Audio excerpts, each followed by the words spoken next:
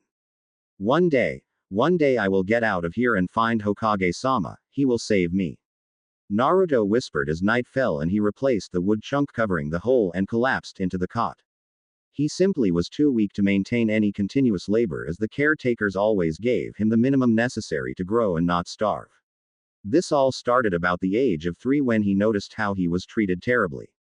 Once he could walk, he was basically on his own. He would have to sneak food to eat later, stay away from the other kids, and never go outside. He learned that last one really quickly when one day last year he thought he would go outside and play with the other kids at the park.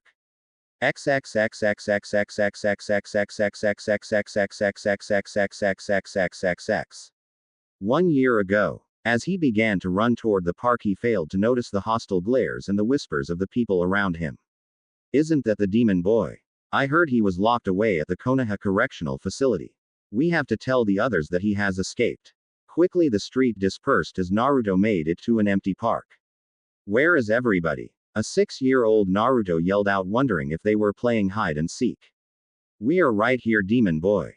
He turned around to see a mob of civilians with any weapon they could get their hands on, ranging from torches to wooden bats. Now Naruto realized what was going to happen since he could feel the negative emotions rolling off the crowd. He knew but couldn't move. Come on, move, please move. The previous years of abuse began to forcibly rip through his mind, making his legs clamp up, rooting him to the ground he was standing on. Naruto then remembered a story he overheard one night in the orphanage after dinner. This is a story about a hero that saved the Hidden Leaf village from an attack by a viscous beast, who truly risked his life defending the village, a noble man with a burning will of fire. A true story, one that will never be forgotten. He never hesitated despite the approaching threat. He fought to the end, to protect what was precious to him. This is a story of a hero we all love. Hokage-sama defeated the Nine Tails and sealed it away in his own daughter to save us all.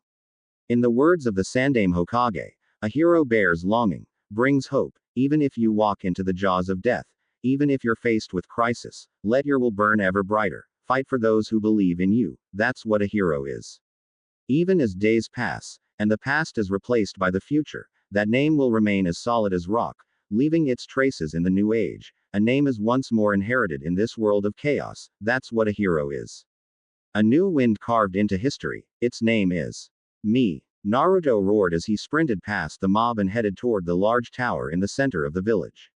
He had no idea why, but it just felt as if the hero of that story was in that tower ready to save him from his pain. His bare feet were hitting the ground as fast as he could. He smiled looking at the tower now in coming into view until the first rock whizzed by. That name will remain as solid as rock. The next rock slammed into the back of his head as he stumbled. Leaving its traces in the new age, the crowd pulled out their bats and began to swing down on his small frame, leaving large welts. A name is once more inherited in this world of chaos. The crowd cheered as they hurled insults, calls of demon and curse you Uzumaki rained down on him. Naruto looked toward the tower to see a figure in white standing on the edge of the tower. My hero. That's what a hero is. The figure slowly turned around as Naruto was pulled deeper into the mob as he could no longer see beyond the faceless abusers. A new wind carved into history. The bat delivered a mighty blow to his lungs as all the air left in them was spewed onto the ground with blood. Its name is. Naruto could not even blink before the last blow cracked his skull. However, he could finish the story since it was ingrained in his heart. Minato Senju. Naruto's body flailed about as the blows did not stop even after he lost consciousness. It did not stop until the Anbu came and dispersed the crowd. They delivered the boy to the hospital to make sure he did not die. After that, Naruto came to in his attic room with bandages from head to toe and a throbbing head pain. He did not, however, give up, because one day he was going to be a hero just like Minato Senju. He was going to become something the village could not ignore.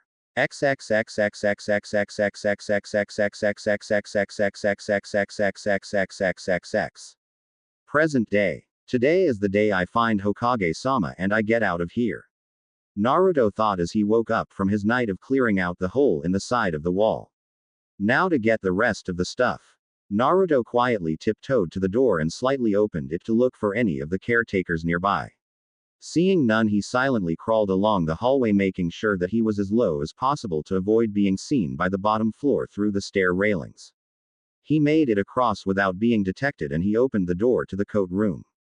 Nice. He grabbed the thickest ones made of animal fur and grabbed a solid blue scarf fit for an adult along with a large roll of duct tape. Naruto got back to his room and began to form his escape. The orphanage was in the southernmost part of the village, so it was going to be a long way to get to the tower and people would immediately recognize him, so he would have to stop along the way and blend in with his long blue scarf around his head. Luckily, the orphanage was only 2 stories tall, but that fall for him would injure him or be fatal, so he wrapped his body in the coats with the duct tape until he looked like a multicolored blob. Now the fun part. Naruto sighed and got onto his stomach to crawl out his hole. He removed the wood chunk and pulled himself through, but as he was enjoying the breeze of the clean air rushing through his nostrils, he suddenly realized that he could not fit through the hole with all the coats around him.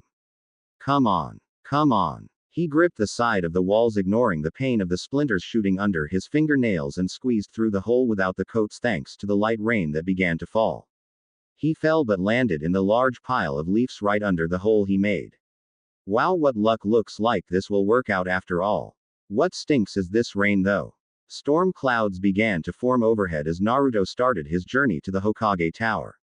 Along the way he noticed that there were people jumping from rooftop to rooftop, going at speeds his 7-year-old mind could not even imagine. He saw them head to the tower wondering how they were doing it. He, however, was running out of energy, so he sat along the road when he noticed a cute redhead with vivid purple eyes around his age being led by an older redhead clone.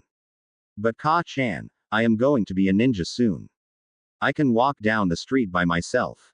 The little girl said indignantly as she was trying to squirm out of her mother's firm grip and walk alongside her, avoiding the growing puddles. Ai-chan, we have to get out of the rain before we get your new clothes for the academy wet. Naruto at this point, however, had heard enough. He was not affected by this show of motherly love but by this academy where he could learn how to become a ninja just like the Hokage. With that in mind, he rushed in the opposite direction past the daughter-mother duo. What he forgot, however, was that his scarf was no longer covering his entire head but only from his nose down. Kushina only had a moment when she noticed the scarf fall partially off the little boy in the street. However, that was all she needed to see: a glimpse of blonde hair and crystal blue eyes that looked exactly like her husband's. In her shock, she failed to stop him as he blew past her in a black shirt with a red Uzumaki swirl on the back. Was that Naru-chan? Kushina could no longer see him, however, due to the storm picking up and buffeting her eyes, preventing her from seeing Naruto anymore. She was pulled out from her thoughts as a small hand pulled her along. Come on, Ka-chan. We have to get out of here. The storm is ruining my clothes. Right. Kushina, however, was not thinking clearly to comply with her daughter's request. Am I seeing things again? But it felt so real. Kushina then picked up her daughter and shushined back to the compound to get out of the growing storm. The storm raged on as it seemed the elements were against Naruto from reaching the tower. I did not come all the way out here for nothing. In incredible feat of physical energy, he burst through the storm and barreled into the wooden doors of the tower. All right, I'm in. Now to get to the top. Naruto rushed along the outdoor stairs, spiraling along the outside of the building, trying to maintain his bearings so that he would not get blown off. The storm picked up and Naruto felt as if he was being sucked into a tornado. Just a little more. My story can't end here. Naruto roared right back at the storm as he unintentionally used his chakra to blast forward through the doors ahead. What he failed to notice, however, was the rain that was once pouring down had momentarily stopped until it continued on once he was inside. He was now sprinting toward the large wooden doors in his soaked clothing and his damp scarf that was wrapped along his head, revealing only his fierce blue eyes. I'm here. I'm really here, thank Kami. Naruto ran past the yelling secretary and opened the door to a sitting Minato who was filling out paperwork in his Hokage robes, looking as young as he did 7 years ago. Hokage-sama. I tried to stop him but he ran right past me. Minato, however, waved her off, not minding this child coming to see him. He was suspicious, however, as to why a child would go out in this weather just to see him, but he did not think too long on it. It's fine, I am sure I can spare some time for him. The secretary smiled and closed the door behind her. So what did you want to talk about? I want to become a ninja. Naruto replied excitedly while Minato just chuckled at the young boy's enthusiasm. Well, let me see this future defender of the Hidden Leaf Village. Naruto looked embarrassed and began talking amiably as he took off his scarf. Well, of course. So I heard that there was some academy where I could learn at, and I could become super strong, and save princesses, and, Naruto's speech was coming in and out for Minato as he sat there taking in what looked like his son. What? He looks so much like me. And he looks malnourished, and what's with that bruise on the side of his head? Did he run away in this storm? Why? Minato was tittering between just staring at his son and picking him up and taking him home just to be a real family again. He bit his lower lip as all he could see now was himself standing in Naruto's place and the Shinigami floating behind him and asking the question again. Are you prepared? The Shinigami said to the phantom Minato standing in place of Naruto. I am not ready. The real Minato knew where this was going and flashed in front of what he believed was his old self about to make the same mistake and charged up Odama Rasengan to stop himself from ruining his family. Hokage-sama. Naruto whimpered when he saw his hero come charging at him with a violent jutsu that looked ready to kill him if the vicious look on his face told him anything. At that moment Naruto knew whatever belief he had in this man was stripped away at the sight of giant swirling ball of chakra ready to kill him. He knew that it was now true. No one liked him. No one truly cared. I guess this is where my story ends. I never was much of a hero anyways. Naruto closed his eyes and fell forward, intentionally falling into the path of Miento's giant Rasengan, but rather than landing on the deadly jutsu he fell into the arm of Minato. He looked up at him with soulless eyes as Minato could not believe what he was about to do, nor could he believe that Naruto was going to kill himself. Good thing I stopped him, because I could have killed myself in the process. Yeah, that's it. Please, please just kill me, I am too weak to resist. Please Hokage-sama. Naruto whispered to Minato as his world collapsed around him. Minato could not look at his son and pulled Naruto away from his arm as he walked toward the window to look out at the village. Do you truly want to be a ninja, Naruto Uzumaki? He said after a few moments, as just saying his name was foreign to his tongue. Yes, now more than anything. I don't want to be weak. I want to be something. Anything other than what I am now. I want to be a hero. Something the village can't ignore. Naruto finished as his body was trembling from all the memories of his weakness flying by in his mind. Minato looked down at his feet wondering what he should do. I don't know. If I let him go to the academy, he could just be using this as an excuse to gather power and attack the village as my son. But, Minato turned back around and looked at Naruto, who was on his knees crying his eyes out, whispering please over and over again. He could not stand to see Naruto like that. He could not stand to see his son groveling at his feet like a dog. The academy starts in a month's time. I will make sure you are signed up for it. Don't be late. Naruto looked up at him with tears in eyes and swore he would become something great. You won't regret this, Hokage-sama. Naruto then ran out of the room, excited that he would be starting the academy and becoming a ninja so soon. I hope I made the right choice. However, an Anbu agent who lost his family in the Kyuubi attack heard everything and left in a shushin to get his friends and right this situation.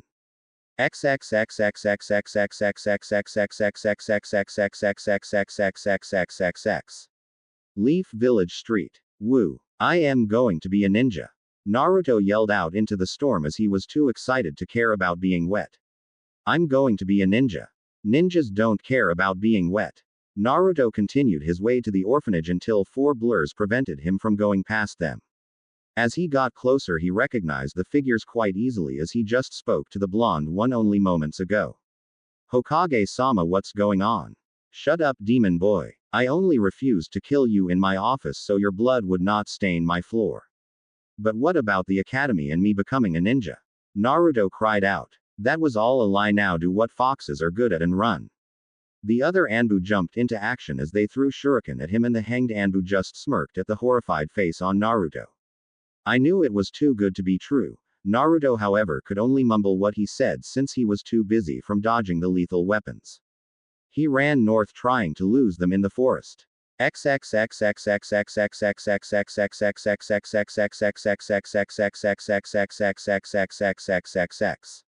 Leaf Village Northern Forest. Naruto was now sprinting through the thick forest floor of the northern forest surrounding the Leaf Village with his black shirt torn and painful expression on his face as his 7-year-old body was falling apart and he was bleeding from the multiple cuts.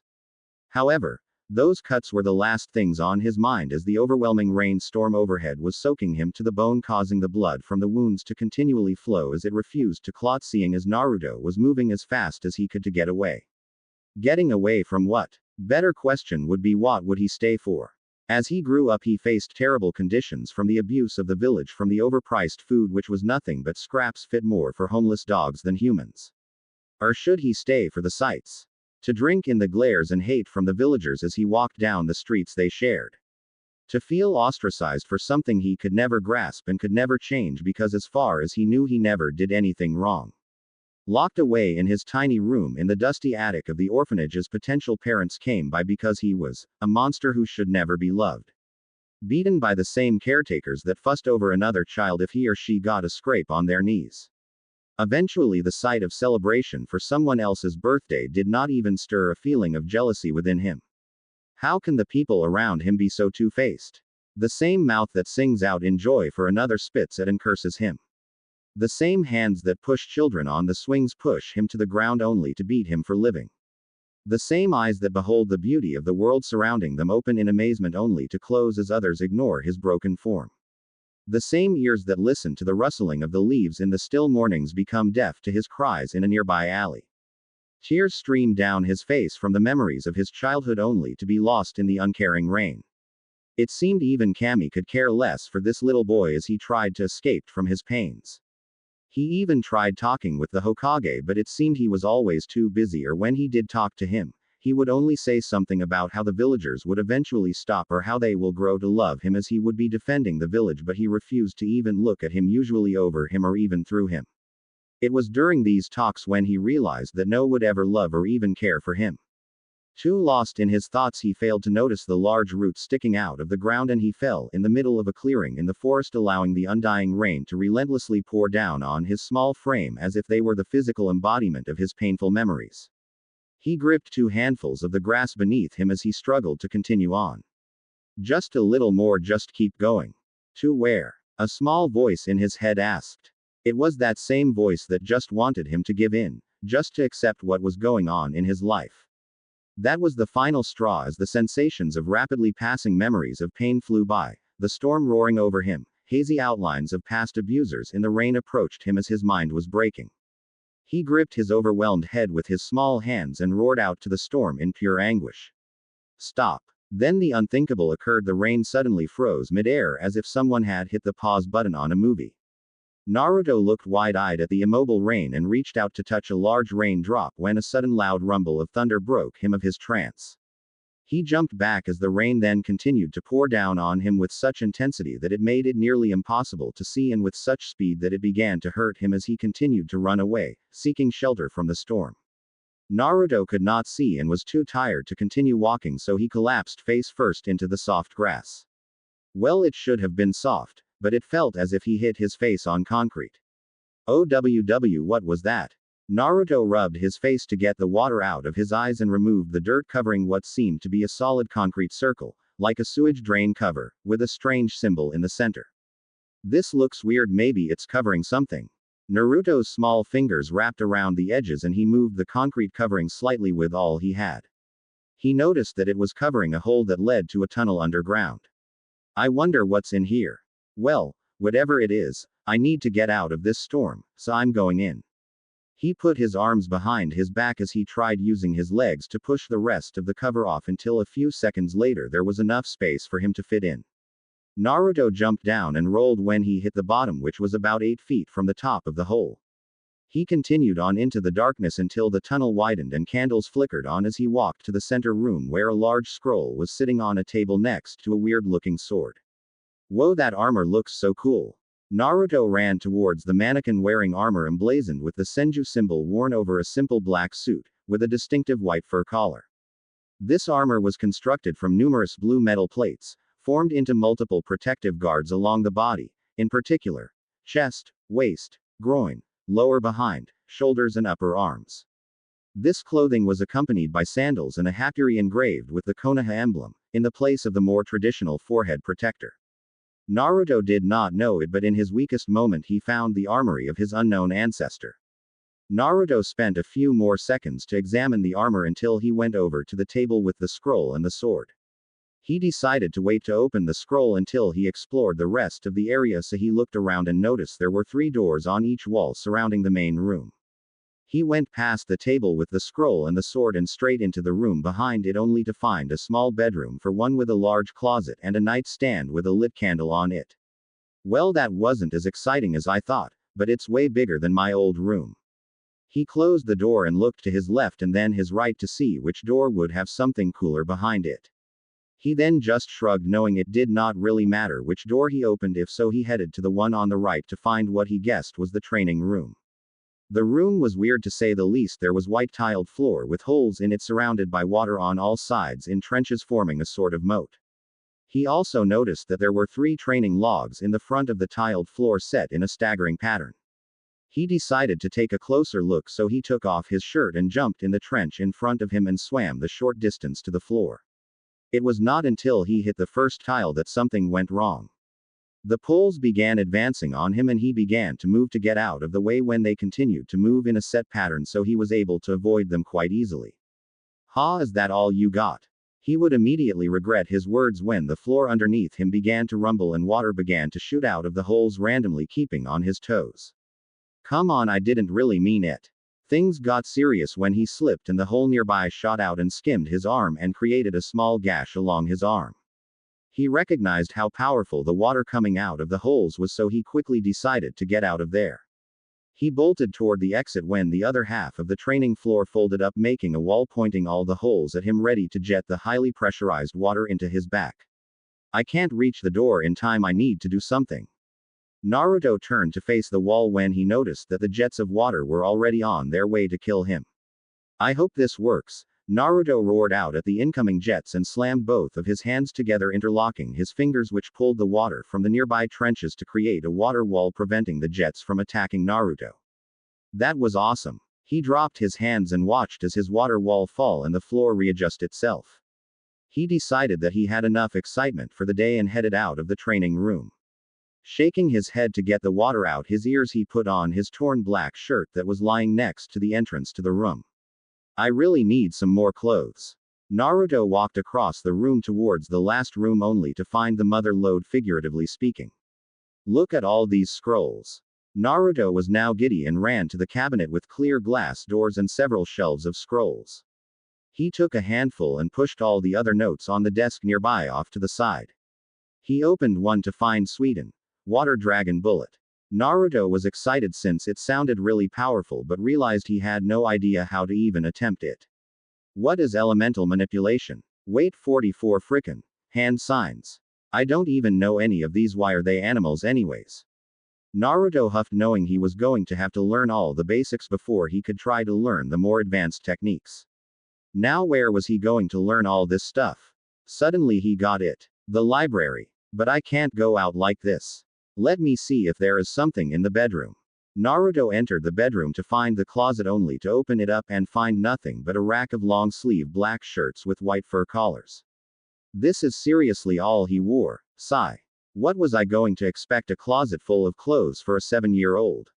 Naruto closed the door and began to walk out the armory when he remembered that he did not read the scroll in the main room yet. He approached the table and began to unravel the scroll, only to find what would shock him. This will most likely be my last message to pass on, seeing as we are entering the peak of the war. I plan to take my team along with a few extra ninja I can trust in. If I can't tell anyone before I die, I want Saru to become the next Hokage. Saru, if you are reading this, protect those that love the village and those who believe in you. Nurture those to whom you can entrust the next generation. Likely at the end of the next mission you will be the next Hokage. Saru, take care of the hidden leaf. To anyone else that has found this place, friend or foe to the hidden leaf, know that if you came here for power you will not find it, for my power never came completely from my own skills but rather built upon the principles of a clan of water wielders greater than I. The Uzumaki clan and the Senju have always had close ties, seeing how Ni-san got to marry Mito Uzumaki. Ni-san was always a fool, considering the first time they met he had to make a wood-style joke that did not go well with the elders, but somehow he made her happy, so I guess he came through for the clan in the end. Thanks to this marriage the clans came closer together. However, the clans were naturally too different to exchange jutsu due to the fact that the Uzumaki's bloodline was activated in only a few people at the time, and only I in the clan could follow in their footsteps thanks to my unnaturally high water affinity. However, only Ni-san was able to manipulate wood, and few in our clan had a unique skill to share with the Uzumaki, so the treaty was just a show for a peace that had been there decades before. However, it was unfortunate that none of our clan learned the Uzumaki seals. So those who come here in search of power will find themselves empty-handed with nothing other than my material possessions that are useless to me now. Know that my soul lives on through the techniques I created alongside the Uzumaki, and those who wield their great power will become strong in body, but to be strong in the mind one must realistic by nature, a logic-based personality that leads him to believe firmly in laws above anything else in terms of keeping peace and order, must be strong-spirited, and passionate like the water they wield. Tobirama Senju. Naruto just stared at the scroll in his hands as rage built in him. What? Wait, the Senju and the Uzumaki were close. Then why? Flashbacks of Minato charging at him with his Rasengan, and the day he was beaten in the street and seeing his hero turn away from him when he needed help the most. The countless times he wished he could escape from the orphanage. That night after he made the hole and he collapsed, feeling like when he would meet Minato he would save him from all his pain. Then the lies he gave in his office only to chase him in the storm and try to kill him. Is it because I'm a demon? Is that why they abandoned me? Is it because I was weak? Was it because I was worthless? Naruto grabbed the sword of the Thunder God and charged it, ready to destroy the scroll and anything in reach. He stopped just inches away from the scroll. Lightning was crackling violently, ready to destroy anything in its way. No, no, this is how I will grow strong enough to shove back The greatest revenge is massive success and be greater than they could ever be and take what he loves dear. Naruto put the scroll on the table and balled his fist, swearing to himself to outdo any senju through the powers of the Uzumaki and the soul of Tobirama guiding him through his personal techniques. He was going to grow strong and become greater than anyone, even the fourth Hokage held by everyone to be a hero. He walked out of the armory to go begin gathering power by first getting knowledge.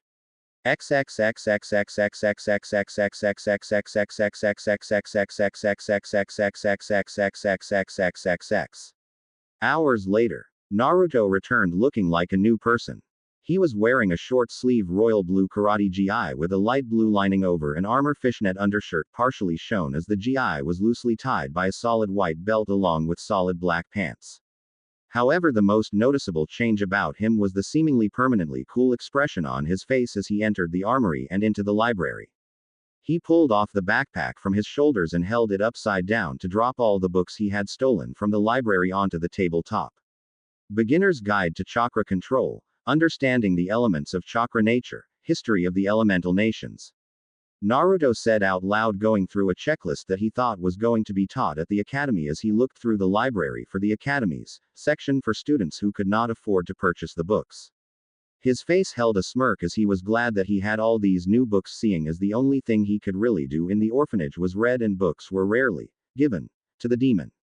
Naruto had to steal any books that were left around and hide them in the hole in the side of the room. Well, you got to start somewhere, but I believe the most useful one right now is the survival guide, seeing how I can't just continually slip into town for a meal run. Naruto propped himself in the chair next to the table, propped his feet on the table, and began to read late into the night until he fell asleep with the book on his face. The next morning, Naruto yawned as he noticed that his candle ran out overnight and got up and began to stretch his usual stretches to keep his body active when he was not allowed outside. What sucks about this place is that there is no way to tell what time it is. He left the library with the survival book in hand along with a couple of kunai and a roll of wire string that he got from the same weapons store where he stole his outfit from. He took a deep breath of the fresh air of the northern forest and enjoyed the rustling of the leaves, as all he had heard all his life were the yells of others and the loud noises of the village. Well, let's hope I don't mess this up too badly. Naruto then proceeded deeper into the forest, determined to collect breakfast or starve trying. Naruto looked for rabbit trails and found one after a few minutes and began to form his snare to place along the trail. After an hour there were multiple snares along the trails nearby as he sat in a tree overseeing the traps when he noticed a pack of rabbits coming to them. Come on, you dumbasses, get into the traps, I'm so hungry. The majority of rabbits avoided the obvious traps, but two got caught by their feet. Naruto dropped down from the tree and tried to throw both kunai at the same time but completely missed. He sighed, knowing that he would not suddenly become a marksman by picking up the kunai. He picked up both kunai and readied to kill the rabbits when he stopped inches away as he hesitated, as it would be the first time he would have to kill to survive, and he knew this only be the first time in a long future of death. He steeled his 7-year-old heart and killed the both of them and prepared the fire pit to roast them. After breakfast, Naruto picked at the flaming coals of the fire and began to wonder how he was going to fulfill his self-promise to become great when others had a head start with clan training. That's loser talk. I am going to be the best through hard work and become a legend as an Uzumaki. Naruto whipped off the dirt on his blue gi and headed to the armory to set up a schedule. This looks pretty good, I guess. Then again, I have never trained to be a ninja before. Naruto was sitting in the library looking over his schedule. 8 a.m. wake up. 8:15 a.m. hunting, breakfast. 9:15 a.m. shuriken and kunai training. 10:15 a.m. workout. 1. 25 push-ups. 2. 50-yard handwalk. 3. Jump rope 500 times. 4. 50 straight punches to training log each side. 5. 50 roundhouse kicks to training log each side. 6. 100 squats. 7. 5x 50-yard sprints. 8. 2 sets of 90-degree sprints. 1 p.m. cool down and calisthenics. 1:30 p.m. shower and lunch. 2 p.m. reading. Beginnings of Chakra. Chakra Control. History of the Elemental Nations. Academy Manual on Taijutsu. Academy Manual on Ninjutsu. Academy Manual on Genjutsu. 5 p.m. Taijutsu training with jets off. 6 p.m. Taijutsu and evasion training with jets on.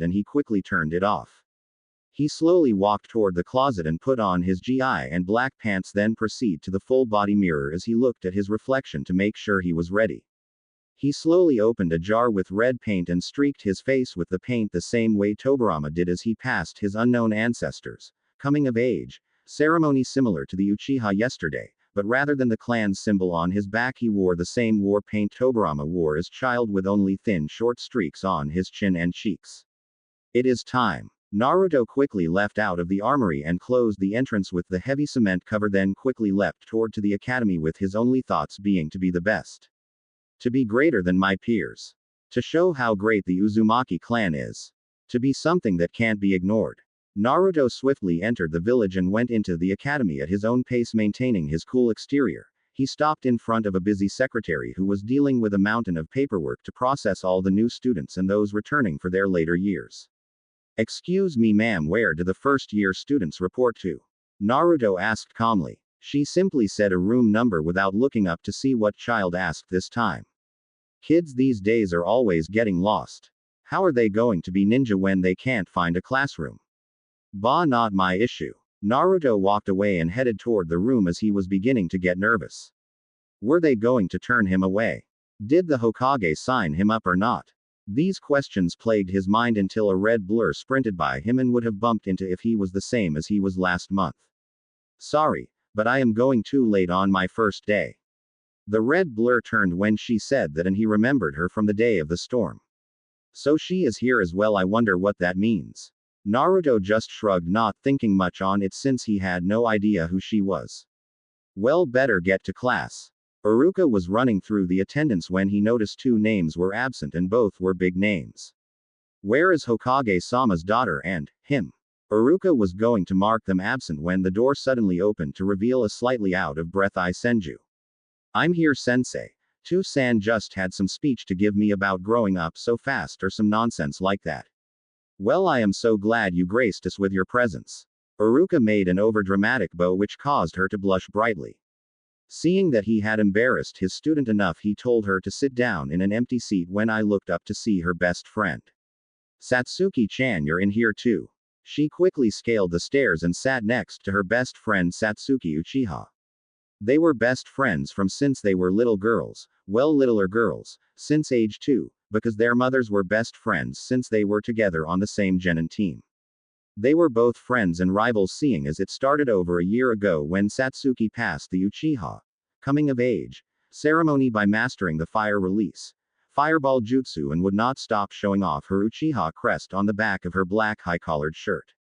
Of course, this caused I to complain to her parents all day and say how Satsuki was getting better than her and that she could not let an Uchiha outdo her as an official senju. Minato was caught off guard by her statement, but he could tell she was joking yet serious at the same time, so after a while he found her AC rank jutsu on par with the fireball jutsu, and like the prodigy she learned it just as quickly, so the day after she learned it she went to show it off. Satsuki was wondering why her friend would bring her out to the Uchiha Lake when she noticed the big smile on her best friend's face, meaning she was up to something. She asked what was going on but only sighed with a small smile on her face as I was talking excitedly about learning a new jutsu, but not telling her what it was. Shaking herself from her memories, she smiled at her over-enthusiastic friend as she began to talk her ear off about everything from breakfast to her last training session with her mother. We are like complete opposites, yet I love being around her. She is like a sister to me since Ni-san is always too busy with Anbu stuff. Satsuki just began to nod occasionally during eyes one-way discussion on the wonders of ramen with stars in her eyes as the door slowly opened with a blonde in a loose blue eye that only made his blue eyes look even sharper than normal. Naruto Uzumaki reporting for class. He said smoothly in a relaxed posture, but Iruka could see that his eyes were sharp, looking for any aggressive behavior or deceit from his future sensei. Iruka looked a little peeved seeing that this was the second dramatic entrance which interrupting him from starting the lesson. Yes, Naruto, please take an empty seat so we can begin class. Iruka could care less that he was the rumored demon child, seeing as long he did not interrupt his class he could teach the other children in class. Naruto calmly walked up the row as he looked around to see a majority of the clan's heirs here, seeing as they all wore their clan's symbol, making it easy for him. This is excellent. I will become the best of the best here no matter what it takes. He looked to the top right row where the redhead that he had seen before was pointing to the empty chair next to her as the dark-haired girl next to her refused to make eye contact with him, but he did not think much on it. Is this seat taken? Naruto asked, and before he took it the dark-haired girl spoke up. HN. As if a commoner such as yourself could sit next to elites like us. Naruto gave an icy look to the girl who was looking out the window while the redhead was berating her friend for being mean to the new classmate, but even she held her doubts of a non-clan ninja. Don't listen to Satsuki-chan, she is just being mean, please sit next to me, there really are no other seats. My name is Ai Senju and my emo girlfriend is Satsuki Uchiha. Naruto, who was facing a speaking Iruka with his hands interlocked trying to avoid speaking to them, began to grip his hands tighter together at the mention of the Senju. The first step to becoming better is to soundly defeat and dominate their rival. What luck that they are best friends as well. Naruto just grunted in response like an Uchiha, drawing a raised eyebrow from both girls, but they ignored the blonde boy until Satsuki decided to speak up again. What's with the red war paint? Are you trying to copy the Nadaime Hokage? Yeah, what's with copying my great-granduncle? Iruka, however, seemed to intervene as he said they were going to begin ranking the students by a sparring tournament to begin with, then a kunai accuracy test to test how far along the class was before they begin the year. You will see soon enough, was all he said as he walked outside towards the sparring grounds. Meanwhile, the clan heiresses could not suppress their interest in the blonde. As soon as they all were outside, Iruka began calling out matches, however, it would be until the clan matches that they would pick up. Kiba was running through the competition with his fast pace Inuzuka-style taijutsu, whereas Sasuke would wait for the opponent and deliver powerful counters to their obvious openings in her interceptor style. The real story was Ai seeing how she was swiftly defeating her opponents without even running out of breath with her taijutsu from the Senju clan. At the end of each other's matches, the Senju and Uchiha heiress shared a smirk, knowing their clan training was taking them to the top and it would be decided between them who would be number one. Iruka called both Kiba and Naruto to the sparring circle to get ready for their match. Kiba was bouncing on his toes ready to beat another one of these clan-less losers. Hurry up so I can beat you. I don't have time for losers like you. And I have to impress Ai-chan and Satsuki-chan. Yes. Our Inuzuka friend could not bring himself to choose one of the beautiful clan heiresses, so he swiftly decided that since he was an alpha dog he should get the best and he should not have to choose between him. Naruto could see his excitement and could hardly hold back his own, but he casually entered the sparring circle and assumed a taijutsu stance where he held both of his fists under his shoulders and held a 50-50 stance, creating a mental centerline dividing Naruto's stance in half. Naruto Uzumaki vs Kiba Inuzuka. Ready. Begin. Iruka leapt away as Kiba charged at Naruto with a wide right hook as Naruto saw him coming a mile away. He calmed himself and thought on the taijutsu scroll he found in the armory's library. Empty your mind. Be formless, shapeless like water. If you put water in the cup it becomes the cup. If you put water into a bottle it becomes the bottle. You put it into a teapot it becomes the teapot. Now water can flow or it can crash. Be water, my friend. Naruto met Kiba's right fist with a fierce elbow and traced Kiba's quick follow-up left jab with his other elbow. Kiba backed off a little to shake out the pain in his hands before he lunged out at Naruto, who had yet to move from his original stance. Water can flow. Naruto followed Kiba's straight punch and fluidly shifted his stance, bringing his left arm across his center line and moved Kiba's punch away from his body. Or it can crash. There. Naruto quickly delivered a 6-inch punch to Kiba's nose, causing him to get a bloody nose. Kiba instinctively lashed out wildly as his other hand went to his nose to stop the bleeding, but to Naruto it was already checkmate. He dipped under Kiba's wild punch and delivered a rapid series of blows to Kiba's stomach, causing him to hunch over. Naruto finished the fight by crouching down and delivering a powerful back kick to his jaw, sending him flying backwards and landing on his face to taste both defeat and the dirt. Winner Naruto Uzumaki. Iruka yelled out to bring the other students out of their trance at Naruto's elegant display of taijutsu. That stance and poise was top-notch. I have never seen it before. Naruto left his stance and headed back to the tree near the circle to wait for his next match. As he walked back, only one thing was on the Uchiha and Senju Erasa's mind. He never moved from his original spot. This will be a good fight. The anticipation was in the air for them as they were excited to fight this mysterious blonde. Naruto could feel all eyes on him since he just soundly defeated a clan heir even though he was a non-clan student, which should not have been possible. This is what I wanted. It feels great, the fear and the anticipation for another fight. I am getting chills just waiting for the next fight. He did not have to wait long as Iruka called out the next match. Naruto Uzumaki vs Satsuki Uchiha. Satsuki grunted to Ai's encouragement and prepared to show her peers just how an elite defeats an opponent. They both faced off in the center when Satsuki decided to get into Naruto's head. You should give up now.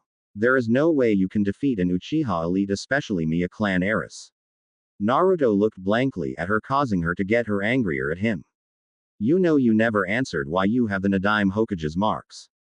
Everyone looked to Naruto, even Iruka was interested in why Naruto was wearing the iconic war paint.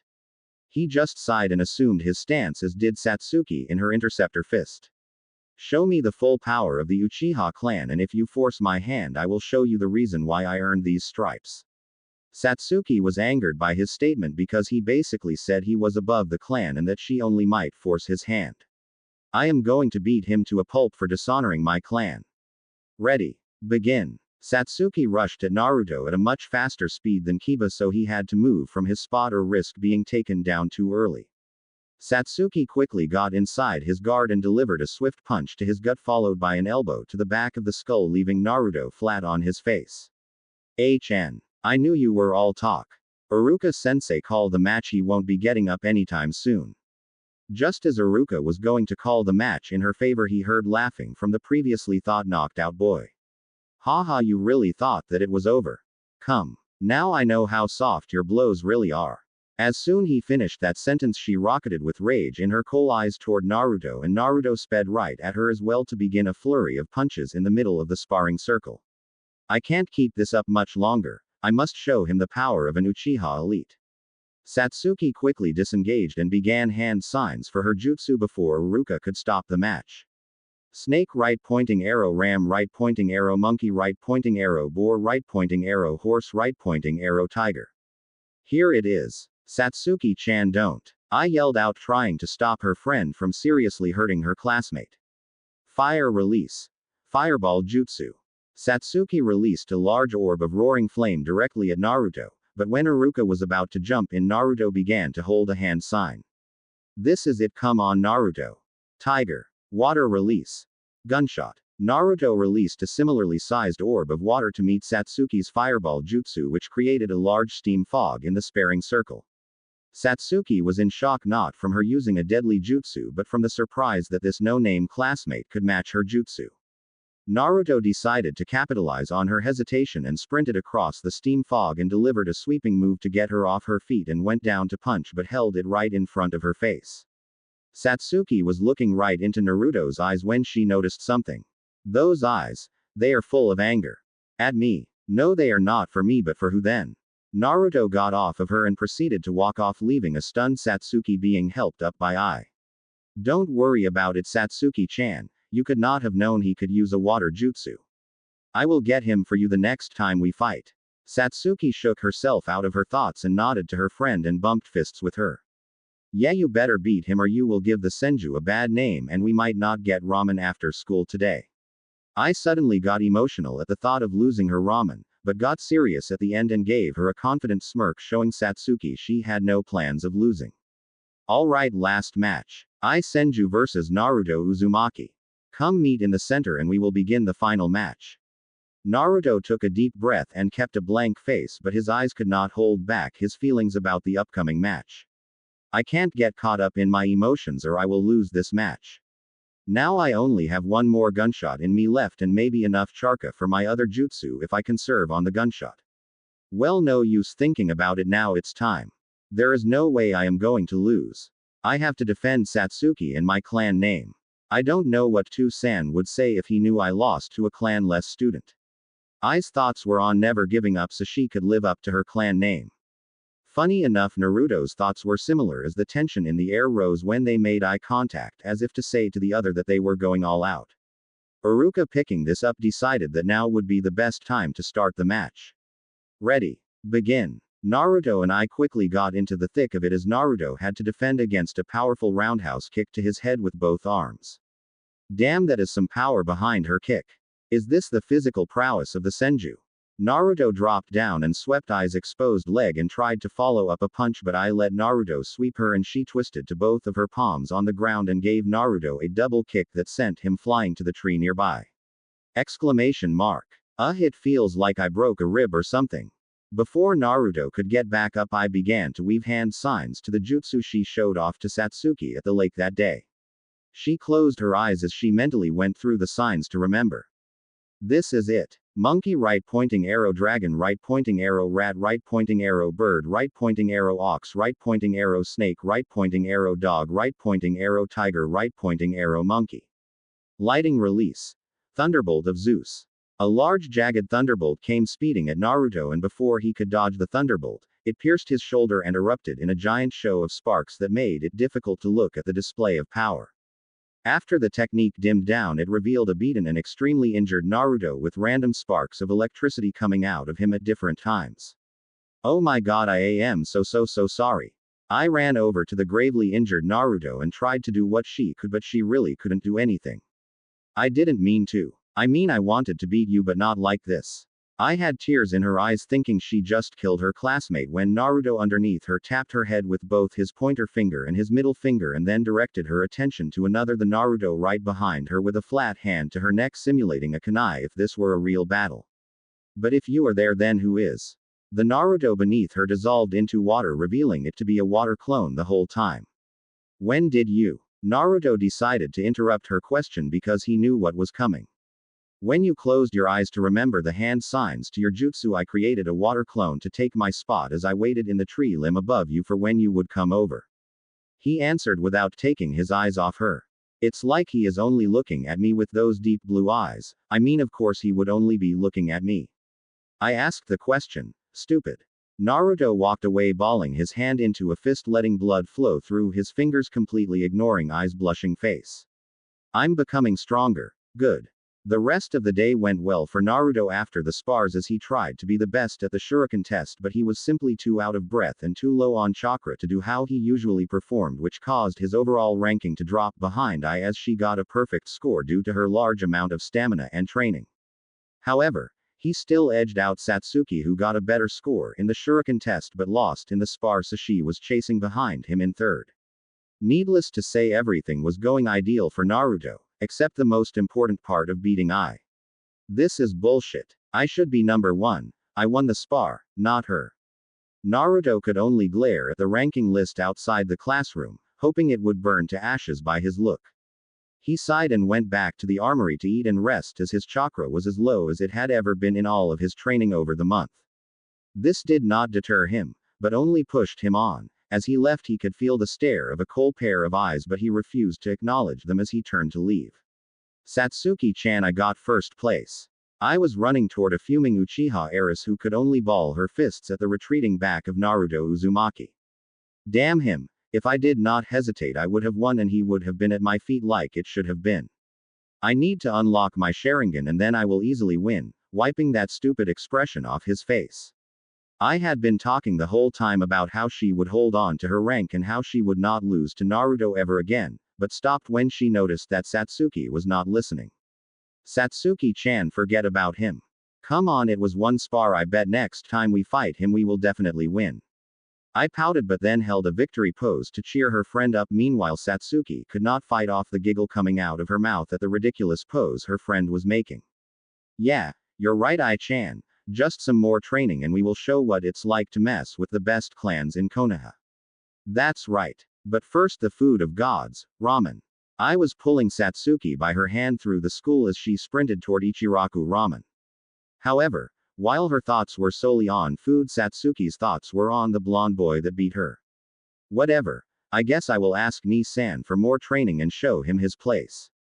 Hours later, Satsuki found herself at the usual stoic Uchiha dinner with her parents and her brother, but the silence was broken by Fugaku.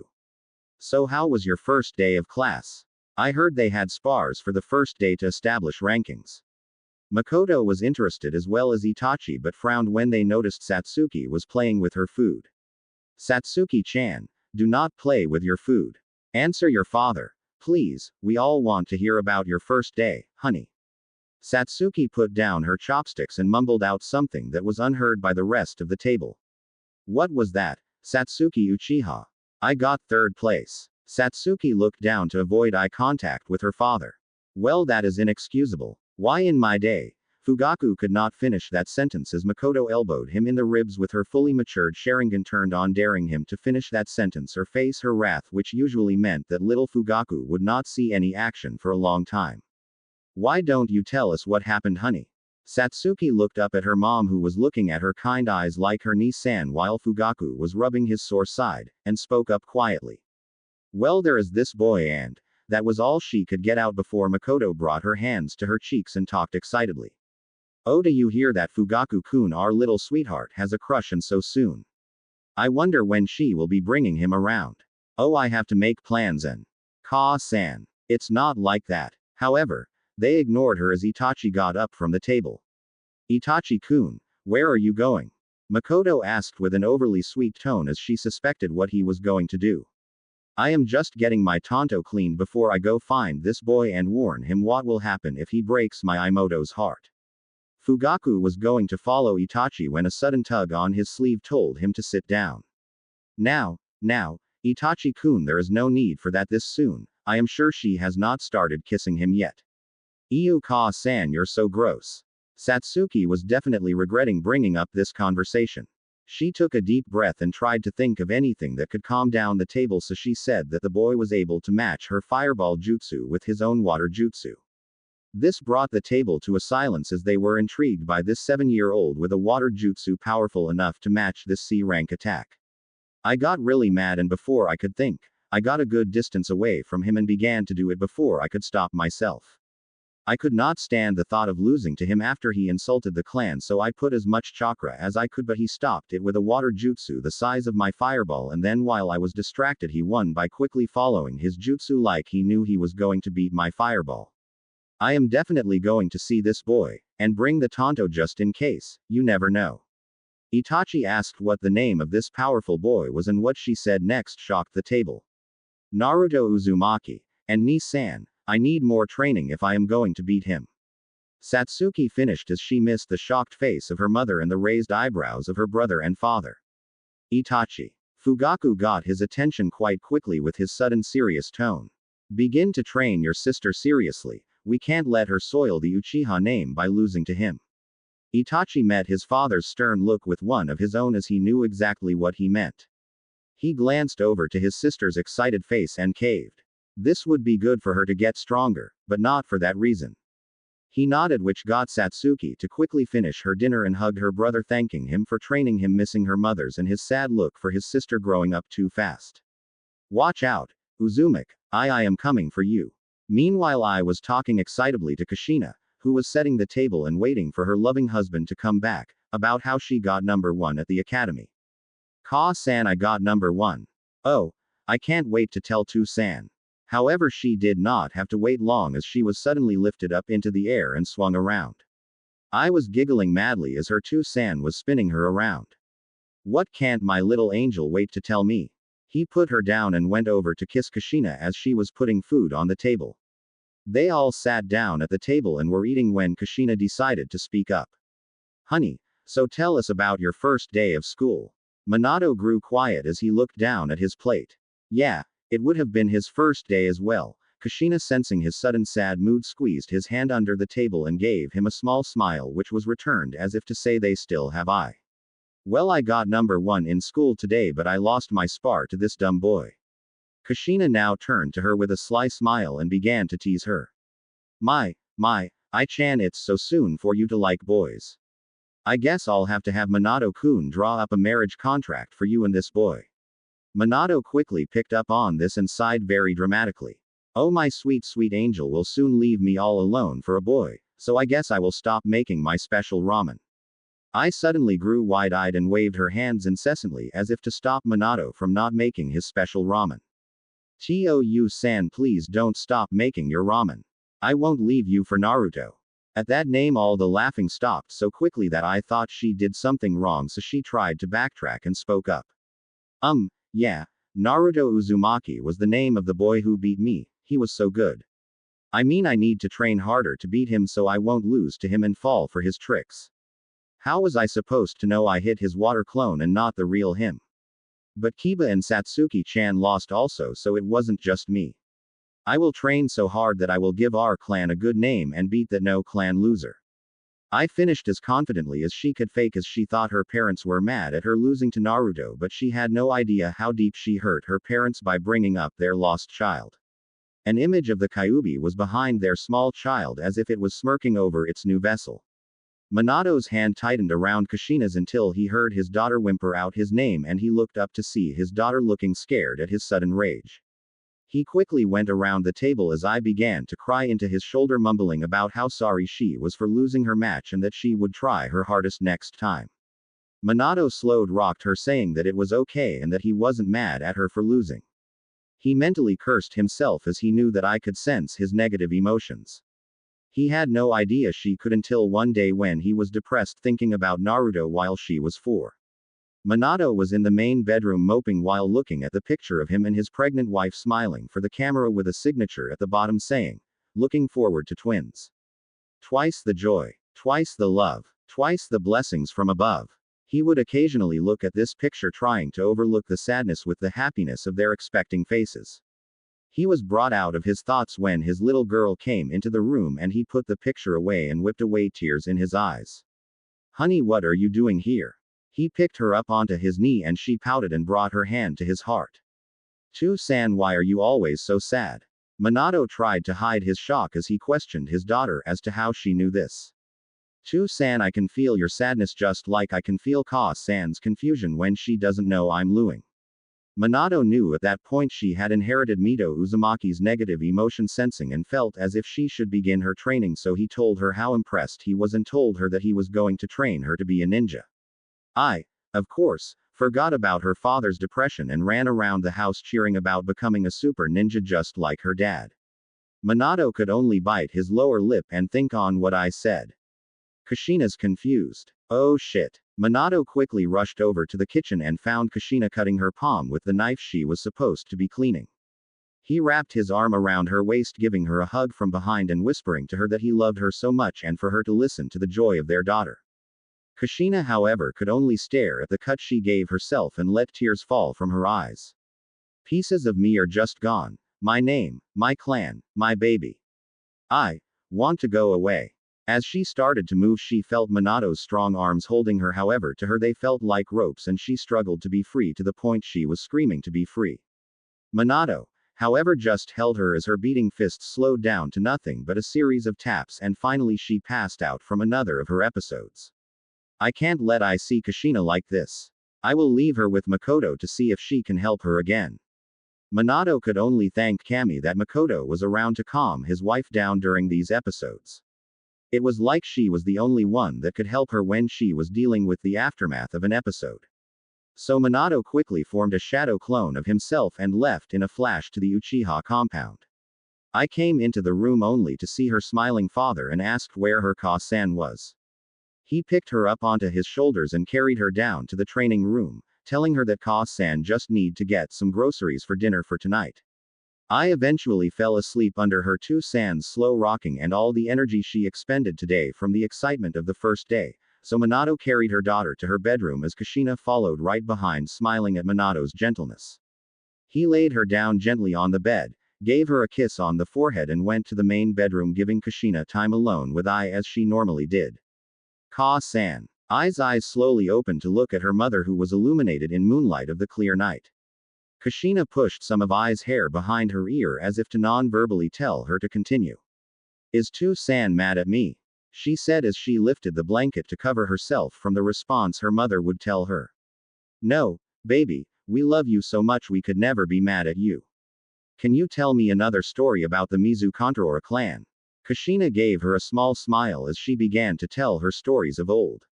When I was growing up, she would always ask her mother to tell her stories when she was sad, so Kushina told her stories of the Uzumaki clan but would instead call them the Mizu Controller clan, which means water controller, so not give away her heritage, not because she did not want to tell Ai that she was an Uzumaki, but for her to forget that she was an Uzumaki because now that infamous name was held by the demon that was once her child.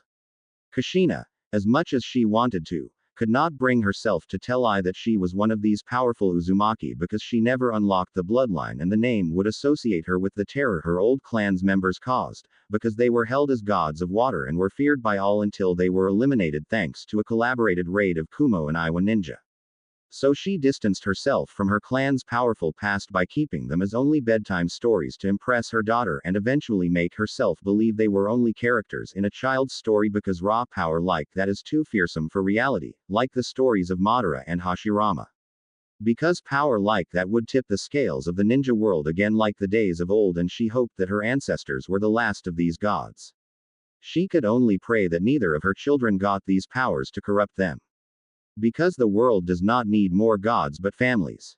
Meanwhile, I had fallen asleep during Kushina's retelling of the Mizu Controller clan preventing a tsunami on a defenseless farming village, while in her mind it brought back the story of the most fearsome of the Uzumaki summoning a tsunami to drown that same farming village because they provided for another clan during the time of the clan wars.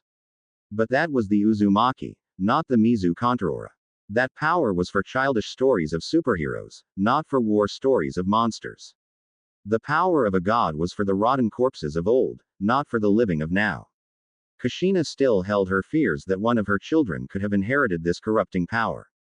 She brought her head to Ai's heart and could only pray that Ai did not receive her clan's power, because she could not bring herself to lose another child to a dark power. Naruto-chan, please don't lose yourself to the power of the clan, please. Naruto jolted out of bed when he heard a voice in the armory, or so he thought, as he leapt out of bed to check out the rest of the armory. He eventually found himself in the training room and felt sudden rage clamp his heart at the plea of the ghost. He manipulated the water to surround a training log and closed his hand into a fist, which caused the water to destroy the training log into nothing but splinters. His ice blue eyes were cold enough to phase blizzards as he stared at the shattered remains of the training log. The fearsome power of the Uzumaki was alive in Naruto as he held the necessary rage to manipulate the raging torrents of this power. The power of a raging god of water was slowly building in him like the tides of the ocean receding before the great tsunami. 7 years had passed since that first day, but as they say, the more things change, the more things stayed the same. However, for Naruto, things only got worse. As soon as Iruka got his teaching assistant Mizuki, during his 4th year at the academy, his scores took a sudden dive and he refused to go to the Hokage for help, so he did it the only way he knew how. He got rid of him. Of course, it was not hard as expected to get a private audience with Mizuki, seeing how he quickly agreed for a late-night training session to help him improve his scores. Needless to say, it did not go as expected. Naruto was standing in his usual garb similar to Tobirama as he waited for Mizuki to show up. However, he did not have to wait long as Mizuki showed up in full gear as if ready for a fight. Naruto could only act shocked as he began his monologue. Mizuki. Naruto stared right into Mizuki with piercing blue eyes as if to say, shut the up and come at me. He got the message loud and clear. Eat this demon. He threw the one of his Fuma shuriken at Naruto with such speed that he couldn't react in time to save himself. The Fuma shuriken was firmly lodged in his stomach as Naruto fell to his knees in shock at the surprise attack and looked as if he was struggling to get the large weapon out of his stomach. Mizuki quickly walked over to the still kneeling Naruto and began to laugh. This where you belong, demon, on your knees gasping for breath as I cut the head off your human vessel. Naruto just started laughing, just laughing at Mizuki until he suddenly disappeared in a puff of smoke and leaving the previously lodged Fuma shuriken rattling on the ground without a single drop of blood on it. Mizuki was shocked at what he saw and quickly turned around to find a perfectly healthy Naruto standing behind him holding his hand in the shape of a gun with a drop of water at the end of his pointer finger. Yeah, Shadow Clone Jutsu. Impressed that I know it. Well, don't be, I wouldn't want that to be your last thought. It should be this. Naruto fired his water gun through Mizuki's heart, causing him to grip his chest as he fell onto his back, gasping for breath as his heart was barely missed, but the water bullet hit an artery causing massive internal bleeding, but for Mizuki it just meant a slow death. Naruto, however, seemed glad and began to talk as if he was having a discussion with the dying Mizuki. You know how people tell you that over 50% of the body is water? Well, it goes even deeper than most people think. You see, Mizuki-tem, when you reach my level of water manipulation, I can force your body to go through terrible pain, and I needed to make sure I could do it, and of course I couldn't try this on myself, but thankfully you came along and tried to ruin my plans. Now follow along as best you can, seeing as you are slowly internally bleeding. Now where was I? Ah, yes, water in the body.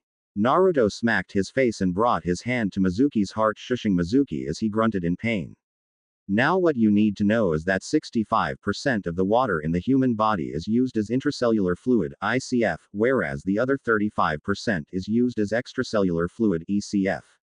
Now intercellular fluid is your body's transporter for nutrients throughout the body, whereas the extracellular fluid is used to transport waste from the cells. See real simple stuff. Now even though there is a higher percentage of ICF than there is of ECF, there has to be a balance or else the body would be all out of whack. Naruto tapped Mizuki's forehead to keep his attention.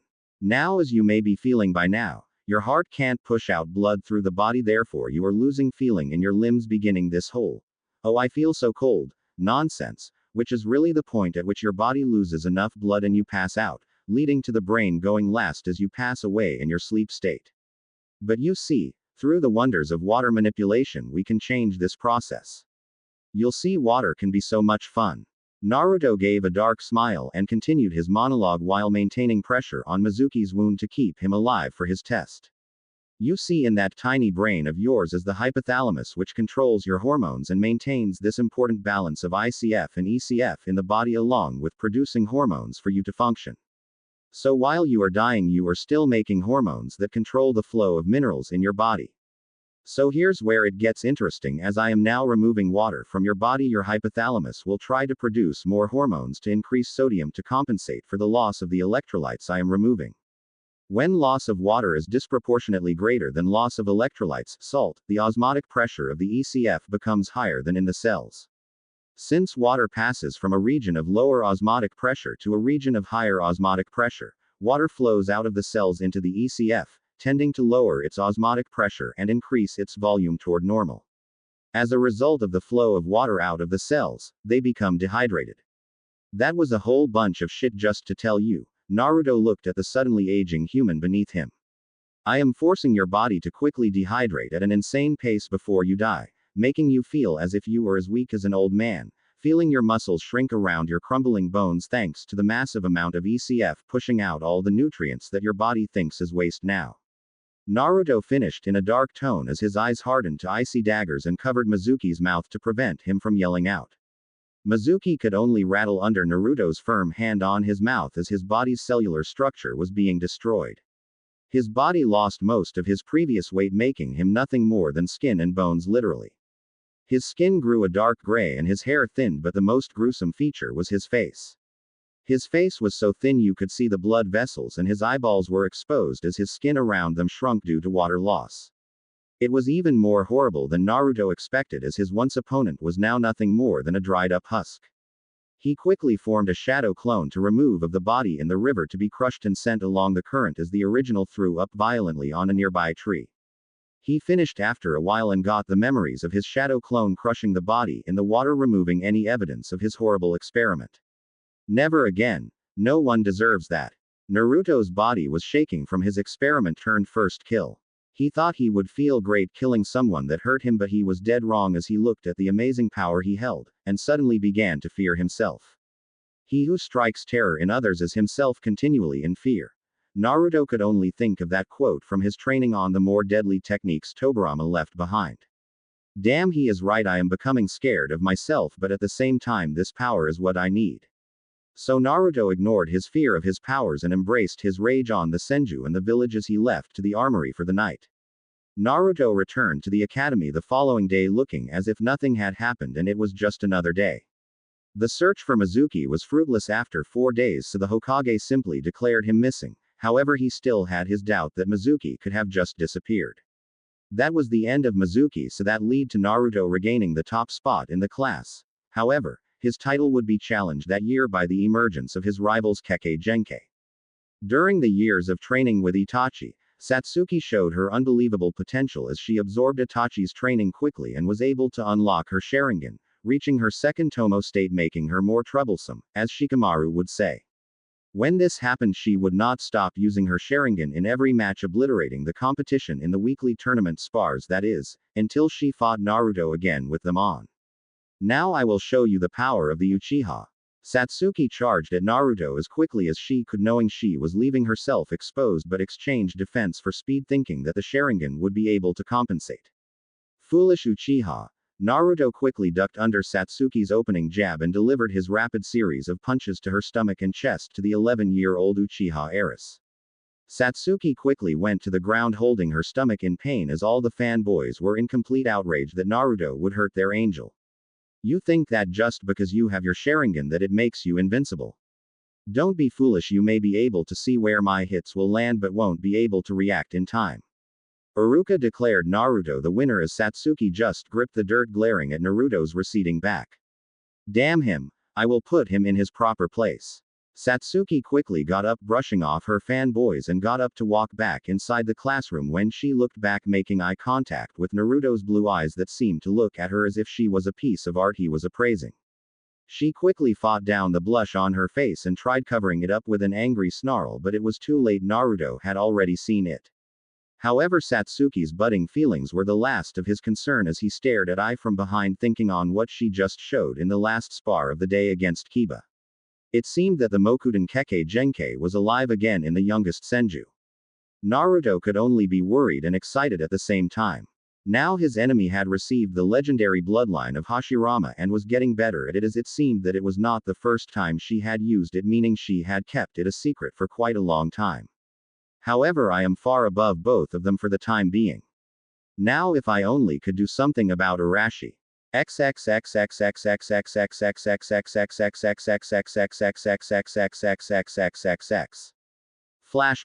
Okay class, we are receiving a new student, so please be kind to him. Now where is he? Iruka was suddenly interrupted as a large cloud of smoke emerged from the front of the classroom. Ah, but the better question is, who am I? Said the voice shrouded in the smoke until it cleared to reveal a boy around their age with dark brown spiky hair, tanned skin and brown eyes, with a long thin bow staff that looked more like a pole than a staff. However, the most interesting thing about him was the large monkey he was standing on. It is I, the apprentice to none other than the kami of shinobi. I also happen to be the most handsome Sarutobi ever to have inhabited the elemental nations. The future Hokage and your new #1 student. Arashi Sarutobi has arrived. He quickly flashed some party poppers to his hand and let the confetti fall over him like he won a national championship. Seeing that no one was cheering at his majestic display, he turned away from the class and covered his mouth with hand. A sudden high-pitched voice broke the silence. Oh my goodness, he is so cool. Why don't we all praise Arashi-sama's arrival to our humble classroom, was all he could get out before Iruka slammed his fist into his skull, causing a large red bump to appear on his head, causing him to land flat on his and the summon to shake its head before leaving. Iruka-sensei, that was not cool. Iruka could only get madder at his new student until he sighed and tried to rub away all the future headaches he foresaw. Iruka just told him to go sit down and pay attention to the lesson. Arashi quickly obeyed and went up the stairs and tripped on his way up. Unfortunately, it was right next to Naruto's row. Arashi got up into Naruto's face and started yelling at him. Meanwhile, Naruto just looked out the window. Hey, what's your problem, Tem? Naruto just turned to face a pair of brown eyes that seemed to be on fire. Do you ever get tired of listening to yourself yell? Naruto then ignored him and Arashi was about to get back into it with him until he received a deadly glare from Iruka telling him to sit down and shut up. Eventually it was time for spars as the day was coming to a close. Arashi went straight up to Iruka and demanded that he fight Naruto and wipe that smirk off his ugly face. Naruto of course heard this as did the rest of the students. Immediately the students that were in between Naruto and Arashi cleared out of the way and began to whisper how the new kid was going to get beat by Naruto since he was the current #1 student and had yet to lose a spar in the 4 years he had been there. I accept. Naruto's voice silenced the crowd of students and he made his way over to the sparring circle nearby. Meanwhile Arashi was grinning like a madman and looked over into the crowd and saw a cute redhead talking excitably to an equally good-looking dark-haired girl. Excuse me sweet roses, but if I win this match against your #1 classmate, may I expect a kiss from you pretty girls? Naruto was growing tired of Arashi's childish actions and narrowed his eyes at his request. Arashi was getting dangerously close to getting on the list. Not the same list as the Senju and the village, but on the "I want to beat the shit out of you" list. Satsuki quickly got in front of Ai and her Sharingan was eerily spinning at the foolishness of this boy. You dare ask the 2 heiresses of the greatest clans for a kiss? Know your place and there is no way that you would beat Naruto-kun anyways. As she finished her sentence she quickly covered her mouth and looked to Naruto, whose only outward reaction to the familiar suffix was a raised eyebrow but quickly turned away. Gah, that was so stupid. Stupid. Stupid. Arashi quickly covered his heart as if a kunai had just struck it and slowly backpedaled to the sparring circle. Alright, let's get this started. Iruka just nodded and told them to begin. Naruto looked at Arashi's brown eyes to see all of the previous playfulness gone and looked as if he was taking this seriously. Good. Now come, monkey boy. Arashi seemed to disappear from his view as Naruto's eyes widened at his opponent's speed. He suddenly felt a firm fist punch him in the stomach and quickly substituted away. Damn, that usually gets them right away, but then again I could expect no less from the #1 student.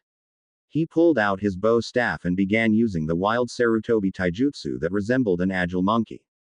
Naruto could not keep up as his taijutsu was dependent upon constantly maintaining his opponent's centerline along his. Damn it, this can't continue any longer or else I will lose. Arishi used his bow staff to vault over Naruto's head and tried to deliver a viscous downward kick to the skull. Naruto ducked and rolled away and distanced himself only to find Arashi squatting on the top of his thin bow staff. His body control and speed is incredible. I need to limit them both right now. Ram right pointing arrow tiger. Water style. Syrup trap. Naruto spat out high viscosity, chakra-infused water, aimed at the surface of the sparring ground between them. This stream of sticky liquid formed an adhesive trap, immediately inhibiting Arashi's mobility, seeing as his staff was now stuck in the syrup and he could not come down until he dealt with the now sticky training ground. Nice, but no dice. Arashi quickly formed signs that Naruto knew were for a fire jutsu, but he had no idea which one since it did not appear to be the fireball jutsu.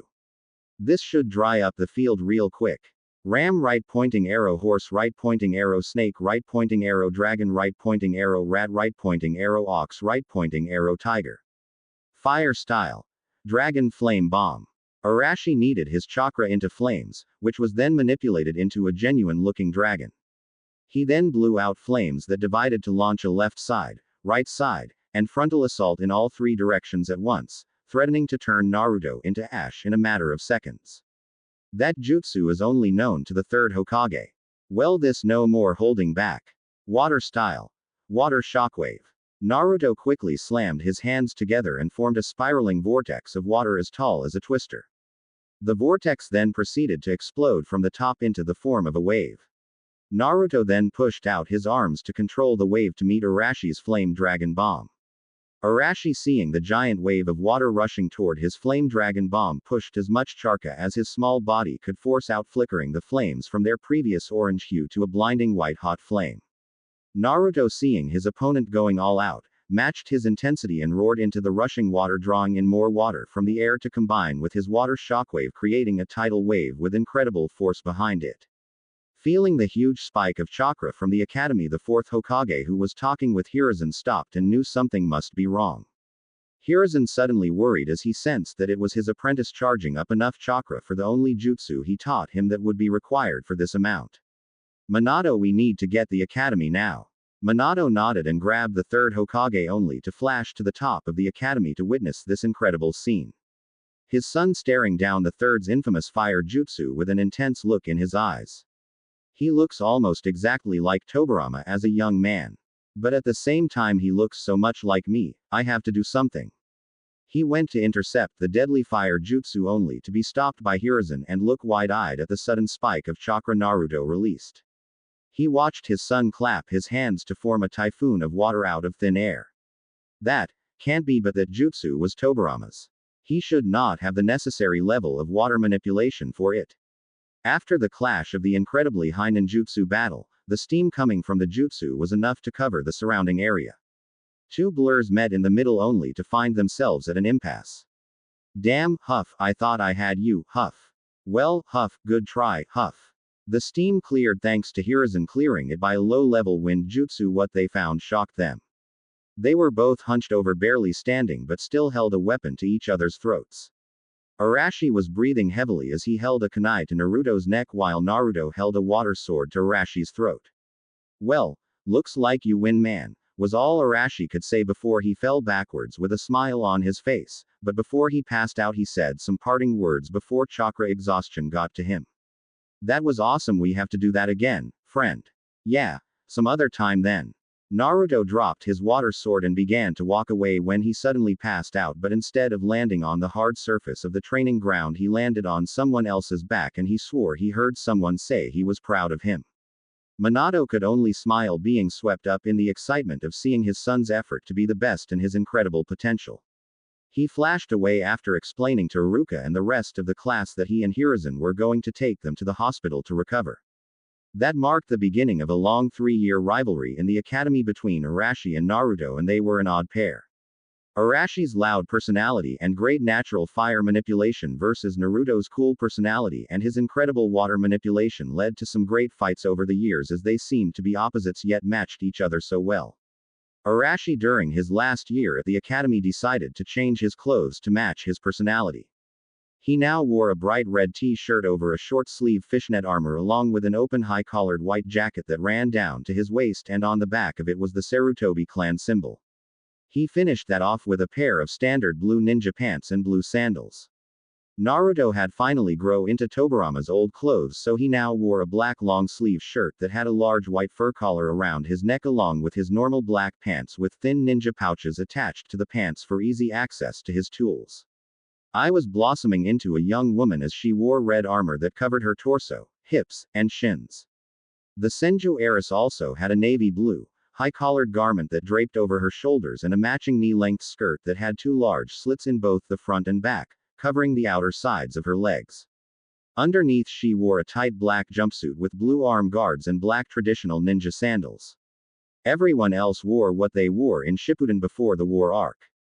Finally the academy was coming to a close as they were all now 14 and ready to go be Hidden Leaf Shinobi and Kunoichi. It was a long journey and a majority of the starting group had dropped out, leaving only the wheat from the chaff. Today was the day before the Genin exam and nearly all the students in the classroom were excited to finally become ninja. It had been a long 7 years to get to this point and no one wanted to repeat. However, for a certain Uchiha heiress the exam was one of the furthest things on her mind, as she knew she would ace the test. She glanced over at Naruto, who was listening to Iruka with his normal cool expression that never gave away what he was thinking at the time and showed that he was always focused. She hated that look when she was younger, but now thanks to her hormones she could not help but get chills down her spine from those intense crystal blue eyes. Today is the day. Enough of this around. I'm an Uchiha, I take what I want when I want. So I will have him even if he does not want me to. Now that train of thought was getting her aroused quickly at the thought of dominating her rival crush. She shook her head from her dirty thoughts as she had had enough of those and wanted the real thing. It was especially awkward when her mom first found her getting off in her bedroom. Makoto was going upstairs to tell Satsuki that dinner was ready when, just as she was about to knock on the door to get her attention, when Makoto heard strange noises from inside, so she thought Satsuki was in trouble. That could not have been further from the truth, as Satsuki's mind was swimming in pleasure as she was getting off to the photo of last year's top student, which was Naruto again, as he was standing under the shade of a tree with his ice blue eyes staring into the camera as the wind blew his blonde hair as if he was watching her in her bedroom right now. She was too into it when Makoto began to lightly knock on the door and was close to finishing as she dove deeper with her thin fingers and spat out the pillow she was biting on to avoid being heard.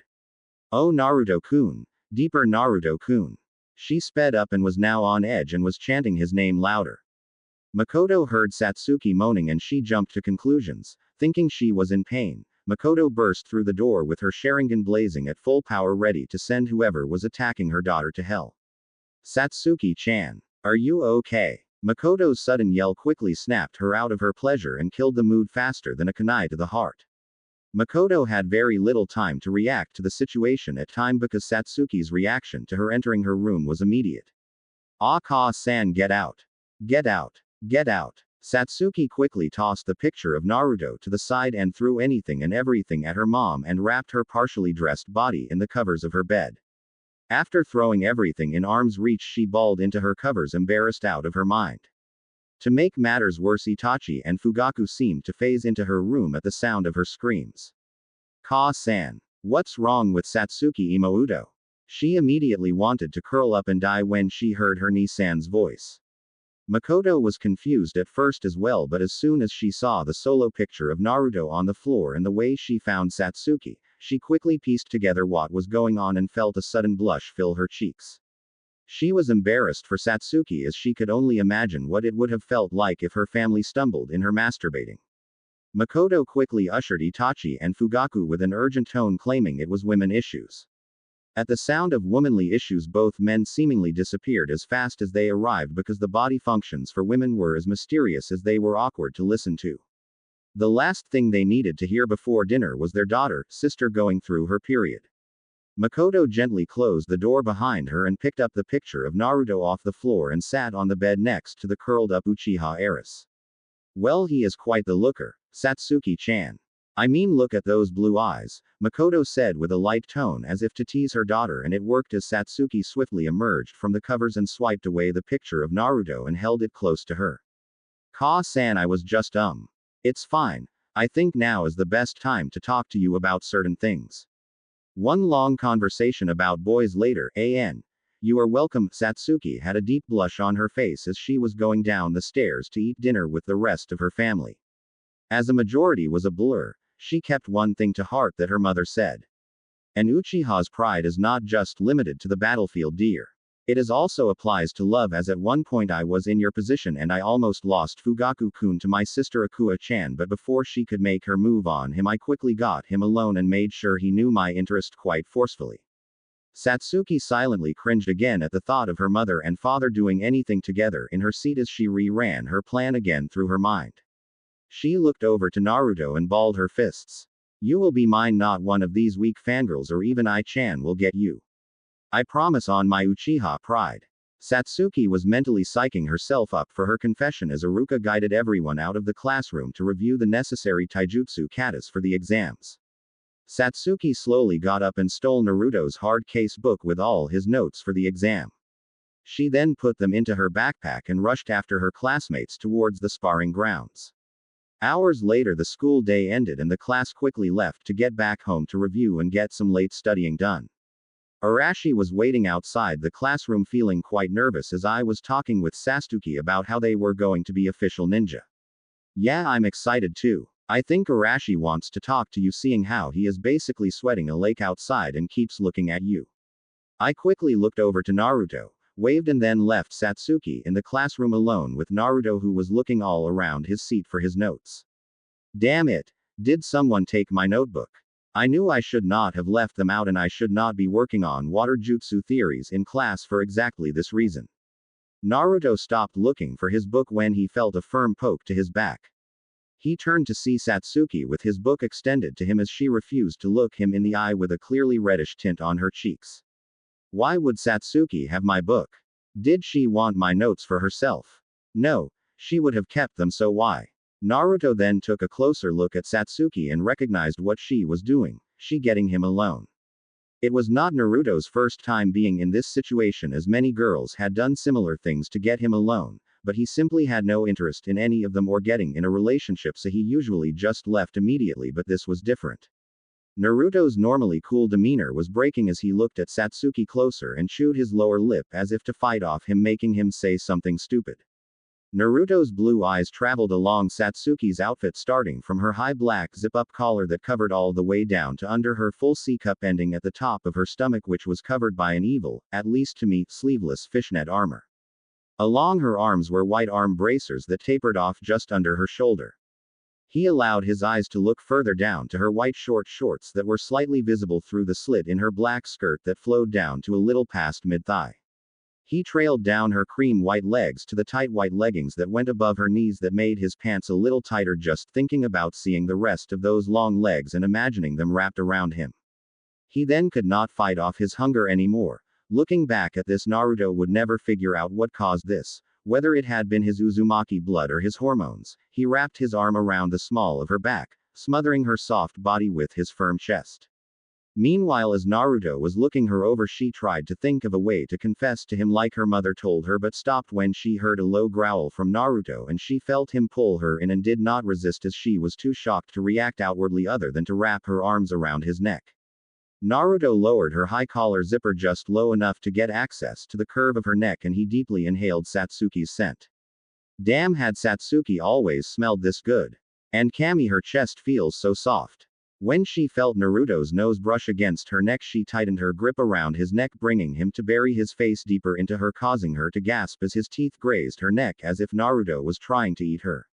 She moaned out his name as Naruto was in heaven listening to his rival's whimpers in his ear, and it almost made him lose control. Is she releasing pheromones or something?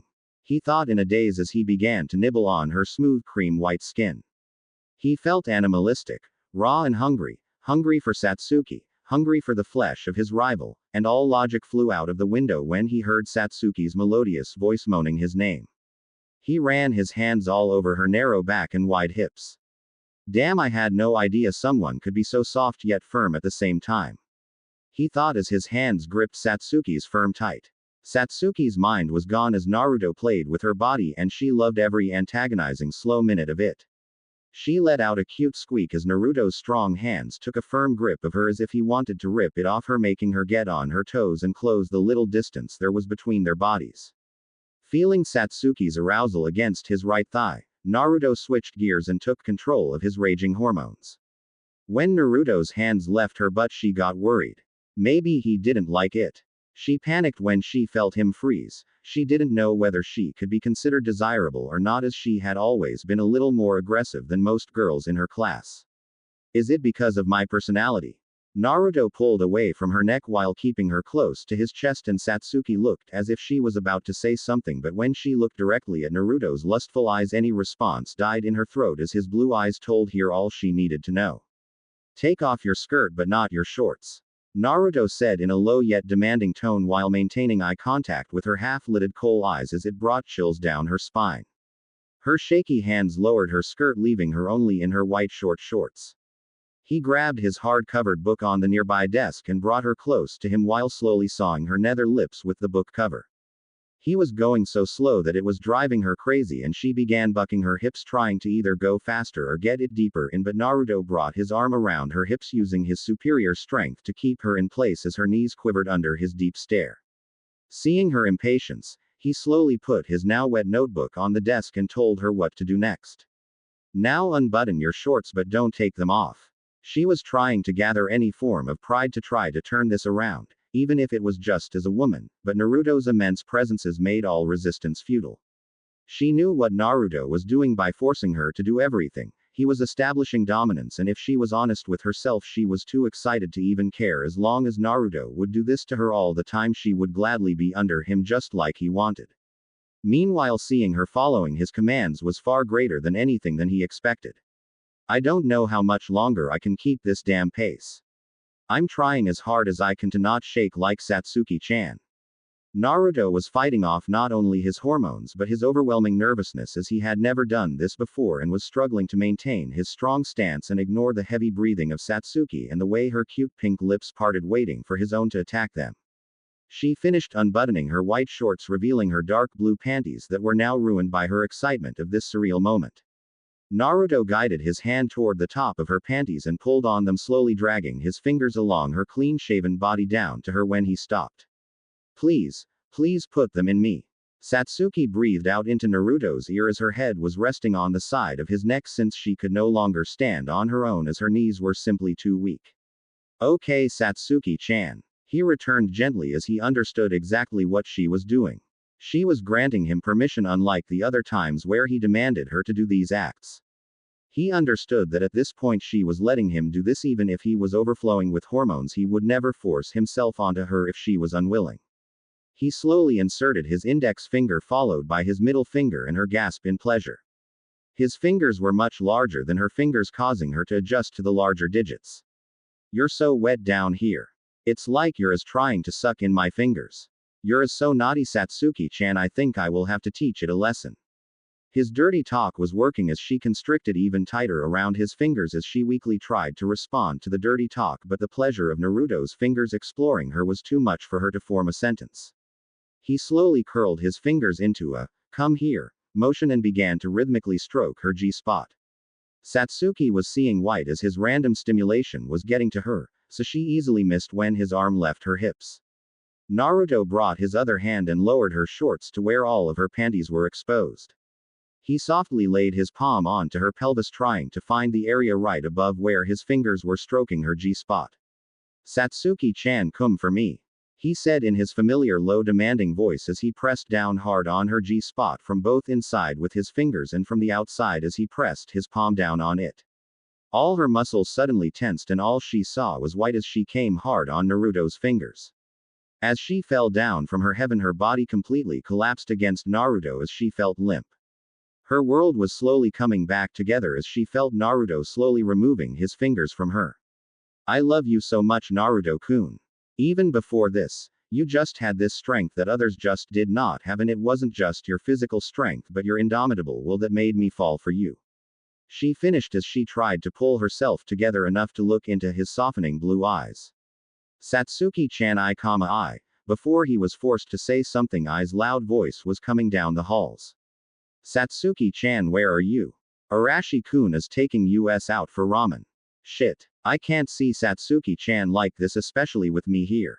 Satsuki understood Naruto's sudden panic but felt too weak since this was first real experience and it felt as if she just performed 5A rank jutsu in a row. Naruto-kun, just leave me here, I will deal with her. See you tomorrow. She finished with a sad smile as Naruto could not hold back his worry leaving her so soon. His guilt was building, so he did what he could. He quickly redressed her and sat her down in a seat, making sure she looked as if she was sitting there the whole time. He propped her arm under her chin and opened his notebook to a random page to make it look as if she was studying. Thanks, Naruto-kun, now go before Loudmouth finds you. He looked at her for a few more seconds before he silently shunshined back to the armory. Oh, there you are. Why are still studying, and is that Naruto's notebook?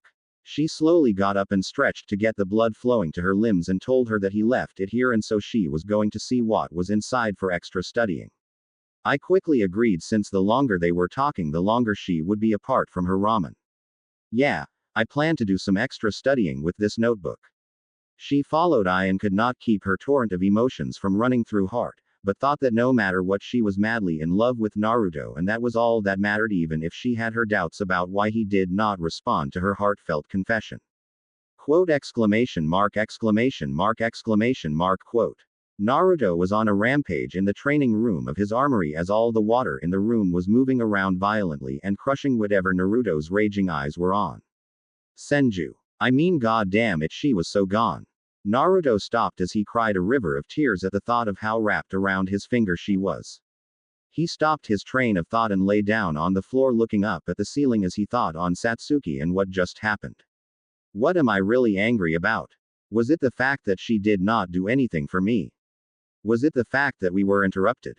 Or was it the fact about me unable to tell her I love her? Me, I can't get caught up with her. I need my revenge, and that includes killing I eventually, her best friend, sister. I can't have it both ways. However, Naruto's mind ran through that moment about what just happened.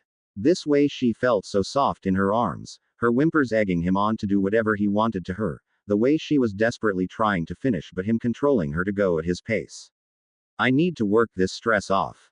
Naruto left the training room to do some stress relief and then prepare for tomorrow's exam.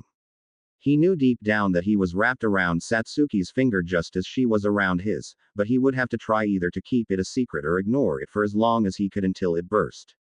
He slowly walked toward the academy looking around at the changing leaves on the trees around his armory. The leaves look great but they just aren't the same anymore and eventually will lose their hold on the tree and be lost into the wind. Naruto inhaled the cooling autumn wind and sped toward the academy to finally become an official ninja. And one step closer to destroying them. When he finally entered the room he threw his hand up to catch the incoming projectile, his notebook. HN. Don't look so lost, Dobie. You left your notes here yesterday. I guess you were just too worried about trying to beat me and I-chan that I bet you even forgot to bring your kunai pouch. I giggled at her friend's joke. Meanwhile Arashi was cracking up at seeing his friend being humiliated as it was such a rare moment. Naruto refused to say anything like he usually did, but he slowly walked toward Satsuki while maintaining fierce eye contact that was bringing her flashbacks of yesterday. Damn it, what is he doing? Why is my heart racing already? He is just looking at me. After the intense private session she could not get away from Ai and Arashi fast enough to continue where they left off with his notebook. Naruto seeming knew this as he slowly got in front of her face and passed by her face and whispered into her ear making sure nobody could hear him other than Satsuki. You didn't happen to drop my notebook into a lake by accident, did you? 'Cause I think it's still wet from whatever you could have done to it. Satsuki brought her head to the desk trying desperately to hide her blush as deep as she could into the wood. He lightly chuckled seeing her reaction and continued on to his seat and prepared to take the exam. The rest of the class could only speculate what he told her to make her react that way, but their musings were cut short as Iruka walked into the classroom. Alright everyone, I just want to wish everyone good luck and I will start explaining the rules of the exam beginning with, Naruto could care less and just wanted to get this over with. The day came and went, as it ended with the final ninjutsu section. Naruto walked into the final exam room and Iruka threw a kunai that phased right through him, revealing him to be a clone. The real Naruto was standing on an X on the floor and waited for the trio of kunai flying at him and substituted with the provided log in the room. Iruka looked up from his huge stack of paperwork to see an angry fourth Hokage. Man, Naruto is good at hanging. Alright, get out of here. I already know that if I ask you to do the 2 required personal jutsu you will ruin the room for the rest of the students. Naruto picked up the black banded head protector and walked out while Iruka had some parting words. You know, when you first arrived to the class one thought you were going to be a horrible student just based on your reputation coming in. Just to let you know I am happy that I had you as a student and I hope you go far as a ninja. Naruto did not turn around to look at Iruka but paused to listen and continued on his way when he was finished talking to him. Iruka was yet another person that happened to worm his way into Naruto's heart as he saw him for him, not the demon child. The academy was amazing for him where he felt as if he could do anything he wanted and was not judged like in the village. But that was then and this is now. He went back to his armory to eat, train, and sleep to prepare to meet his new sensei.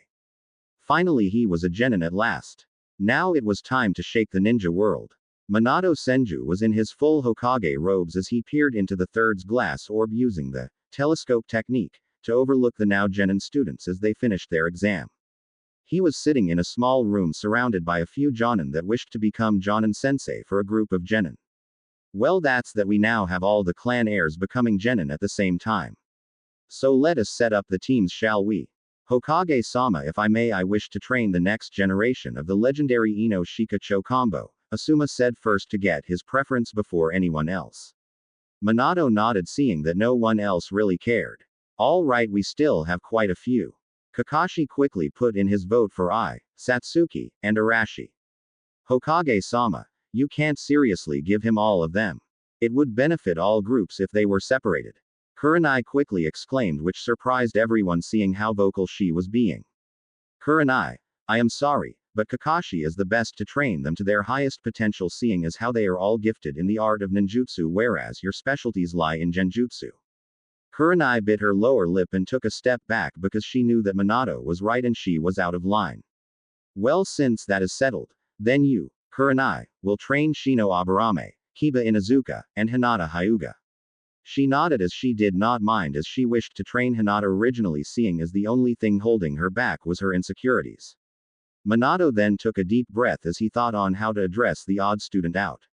Now does any want to take Naruto Uzumaki as an apprentice? He knew he was asking a loaded question, seeing as no one really wanted to be associated as the teacher to Naruto, as even as the years passed it was more or less career suicide, as Naruto expressed a dark personality and was seen as powerful, which could lead him to lash out at his superiors in rank.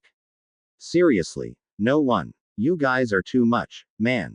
I'll take the gaki then, Anko said as she slammed her hand on Minato's desk, getting everyone's attention. Anko, what have I told you about messing around with my desk? His eye twitched as he thought about the last time he found Anko on his desk. After Orochimaru's betrayal, Anko spent more time around Kushina as she saw herself in Anko. So Kushina decided to teach her own squad of Yugao, Anko, and Kurenai, as she gave them their own specialties: Kenjutsu for Yugao, Genjutsu for Kurenai, and Ninjutsu for Anko. They bonded well, but as Yugao went on her way to Anbu, Kurenai and Anko decided to eventually train their own apprentice. Though Yugao and Kurenai were close with Kushina, they did not embrace her silly personality as much as Anko. Anko tended to take it to the extreme, as the most recent prank with Kushina involved Anko waiting in Minato's office until he came back with Kushina, and as they were entering and making out, she made herself known while making a pose on his desk without her coat on. Kushina acted as if nothing was wrong and proceeded to ask if he was down for a threesome, and he passed out on the spot as his mind tried to process having his wife and her hot apprentice at the same time. However, he woke up later that day not to his loving wife and her apprentice, but in the middle of a male gay bar, shirtless with "single and ready to mingle" written on his chest with a permanent marker. He ran out as fast as he could and was too embarrassed to remember the Hiraishin. That day lived in infamy for Minato, as he suddenly withdrew under his Hokage hat as if to mentally war against that particular memory. Apparently, Kushina was tired of his late hours and wanted him to know that if she was not getting any, she would get the itch to prank him again, even worse. What did you say? Minato asked, confused, as everyone in the room was silenced by what Anko had just said. Anko sighed and repeated that she wanted to train Naruto because she could see the great potential he had and he just needed someone to draw him out of his shell. Well, okay then. You're dismissed. You will meet them tomorrow at 10. And Kakashi, if you show up late to my daughter's first day, I will have you running solo D-ranked missions for a month. Kakashi shuddered at the thought and quickly left the room along with the rest of the Jonin in the room. Minato peered back into the looking glass once everyone had left. Naruto, who are you? Iruka stood in front of the classroom and delivered his final speech to the class before he told them team assignments. As of today, you are all ninjas. To get here, you faced difficult trials and hardships, but that was nothing.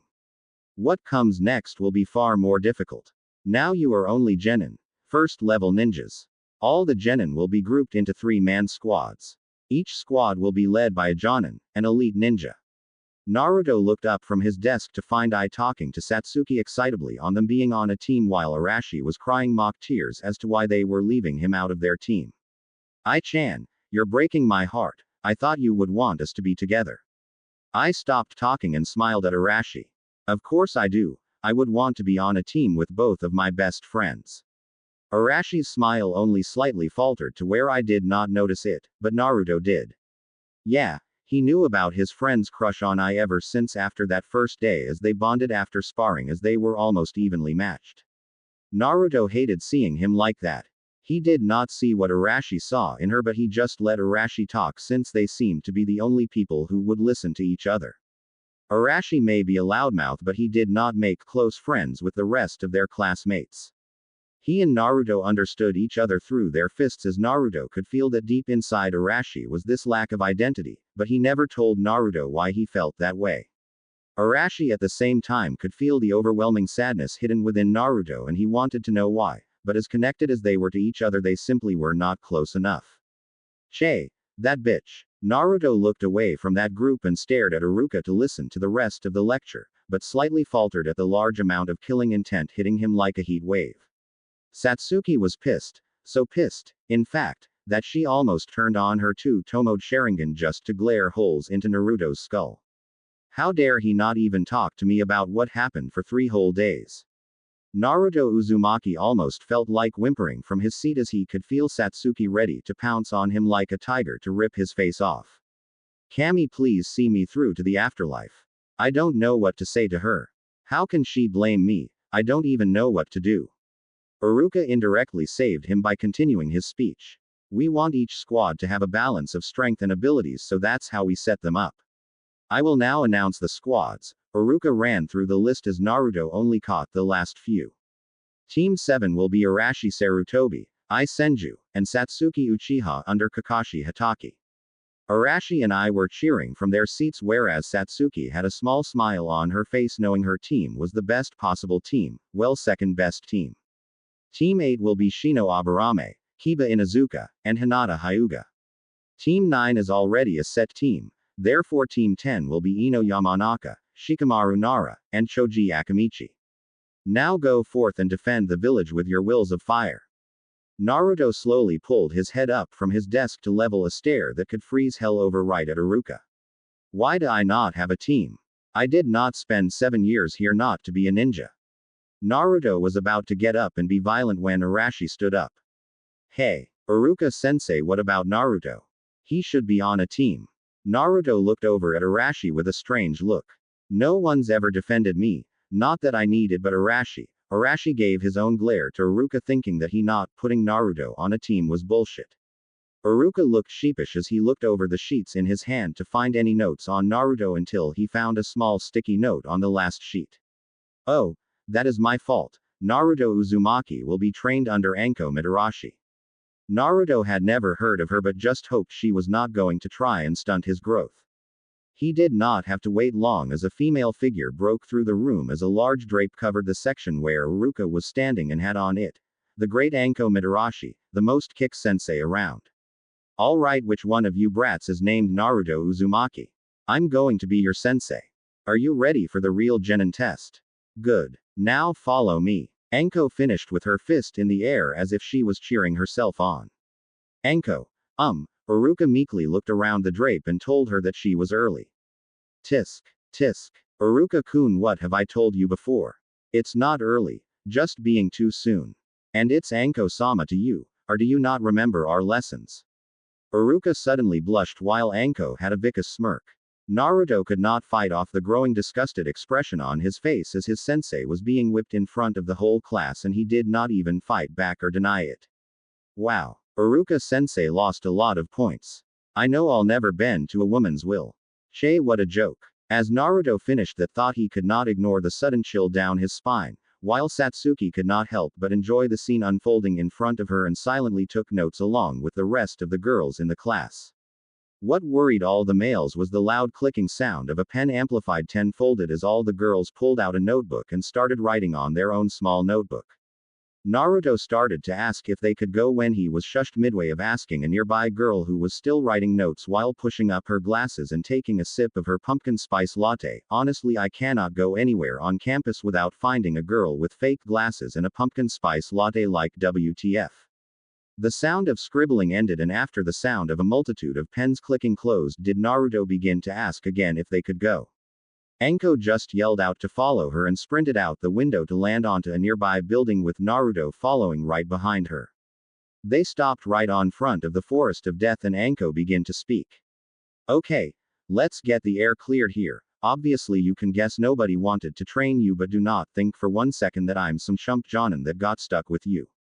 I asked for you specifically not because you were the #1 student or because of your potential, but because I can easily see how angry you are.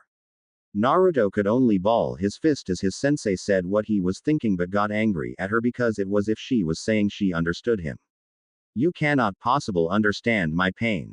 Naruto's glare came out at full force as Anko understood why he was glaring. She sighed and berated herself for being so blunt because it was not helping. I don't need you. I became this strong on my own and I will become even greater. So I'm going to train with the only person good enough to train me, myself. Naruto turned around and walked away when Anko suddenly attacked him, but it turned out to be a shadow clone. Anko felt a kunai to her throat and only chuckled. She grinded her on Naruto and he could not help but weaken his grip on her. She took that opportunity to move the kunai away and lay a smackdown on Naruto, whose taijutsu was useless against the infamous hubby style, as Anko could be moving in a straight line while at the same time altering her centerline, preventing Naruto from getting into a rhythm. Damn, first Arashi and now her. My taijutsu is useless if my strongest opponents know how to beat it. Time to show her my true strength.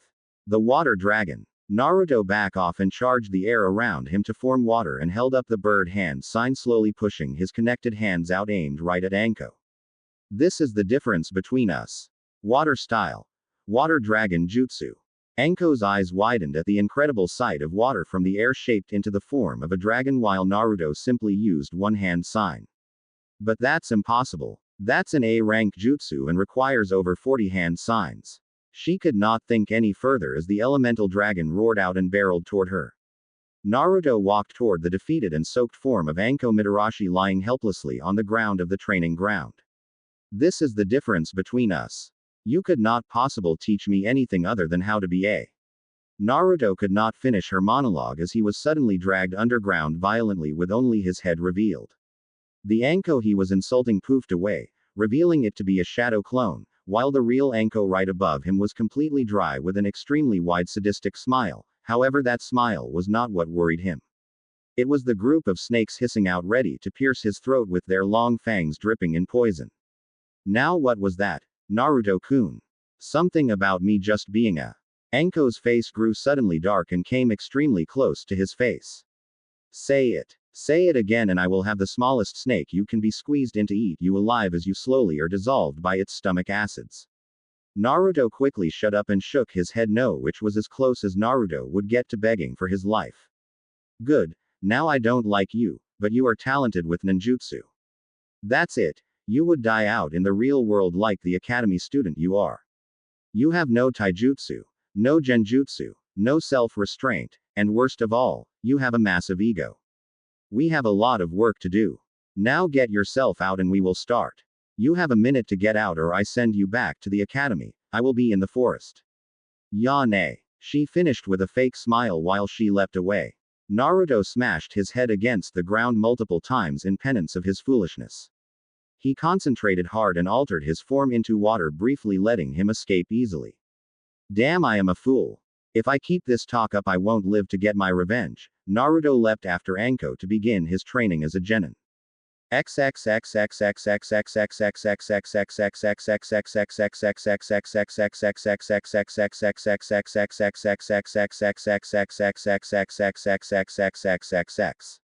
The sounds of timber cracking filled the air in a nearby training ground as Naruto was working on his physical conditioning through repeatedly hitting a training log. He seemed to come here a lot as it was isolated, and by the obvious dents in the wood it indicated his thousands of repetitions. It was another hot day in the fire country, so he took off his usual black long-sleeve shirt with fur collar. I mean, that thing is so hard to keep clean. Thankfully I can force all the sweat out of clothes but not the smell. It had been a couple hours after his humiliating defeat, so he needed something to let his rage out on, and as the sun began to set he was still angry at both his lack of his development but also the ego he held onto, thinking that he was ready to take on the world just cause he was the best at the academy. He delivered a powerful punch into the wood to find that his hand was bleeding. He sighed and rested his head against the training log and could not calm down his heart. Damn it. Damn it. I couldn't beat a Jonin. I can barely beat Arashi. How can I even think of beating him? A flash of Minato with a giant Rasengan inches away from his face as he was willing to kill himself in that moment flooded Naruto's mind. Damn it. Damn it. Naruto held his head against the wood as he cried silently while he smashed his fists into the wood, ignoring the pain and blood as the pain of weakness was far greater. I will never be strong enough with my bloodline alone. What am lacking? Hatred. Naruto could not bring himself to argue with his darker thoughts as he continued to punch the training log. He was slowly putting more power behind the punches and felt the anger he had at the Senju providing extra strength to his punches. He was slowly grinning like a madman as he ignored the pain and accepted the numbness of hatred. Where there is hatred there cannot be anything else in your heart, even pain. I just need to embrace this power, there is no reason for me not. Naruto-kun, please stop. Just stop. Naruto could hear Satsuki's plea as he slowed down his punches. As he slowed down, he began to feel the world around him come back into view. He could see his ruined hands, the thin arms around his stomach as if they were trying to pull him away, and most of all he could feel Satsuki's tears on his back. Satsuki-chan. Naruto slowly pulled her arms away and turned to the tear-filled face of Satsuki Uchiha. It shoved a nail in his heart seeing her like that, so he removed his bloody bandages and wrapped her up in a hug. Hey, it's okay. I'm sorry. I just was lost.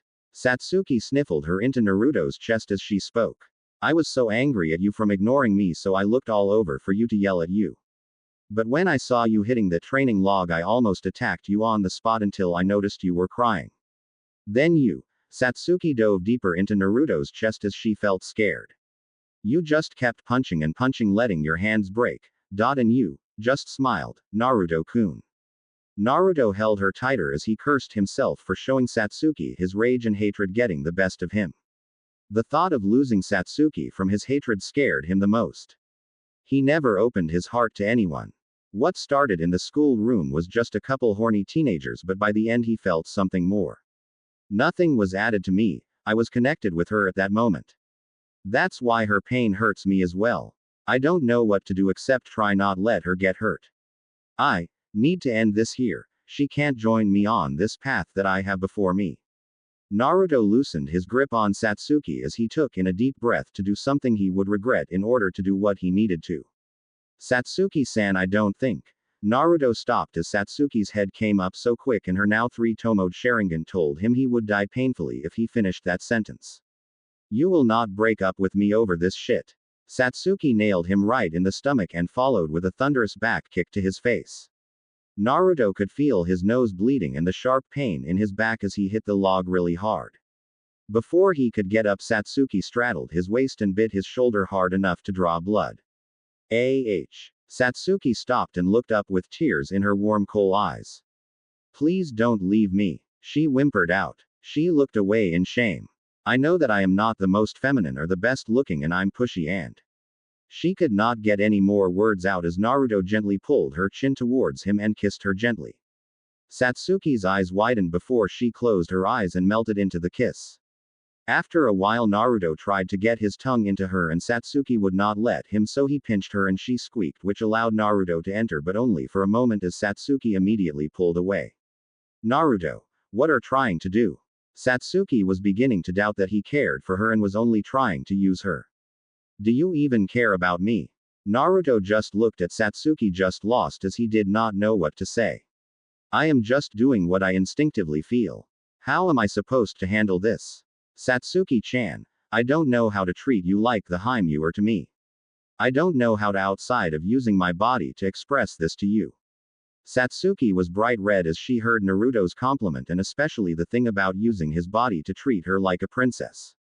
She shuddered as she imagined Naruto doing her every whim. That's my problem as well. Sigh. I don't really know how to be romanced, but we are moving too fast and. Satsuki looked at Naruto's confused blue eyes as he truly was simply a teenager that was trying to be the right man but did not know how. It's so sweet that he thinks of me that way and he really wants this to work out. Damn, why can't I think about how normal frilly girls do this? Satsuki made a cute pouting face as Naruto tried so hard not to take her right then and there when he stopped himself. This is a lot of work, I mean, why can't I just? Naruto began to grind himself under her, trying to please both of them at the same time when Satsuki instantly wrapped a hand around his throat, suddenly choking him, forcing him to stop really quickly. Satsuki turned her fully matured Sharingan on and came close to his face, but Naruto was doubting it was for another gentle kiss.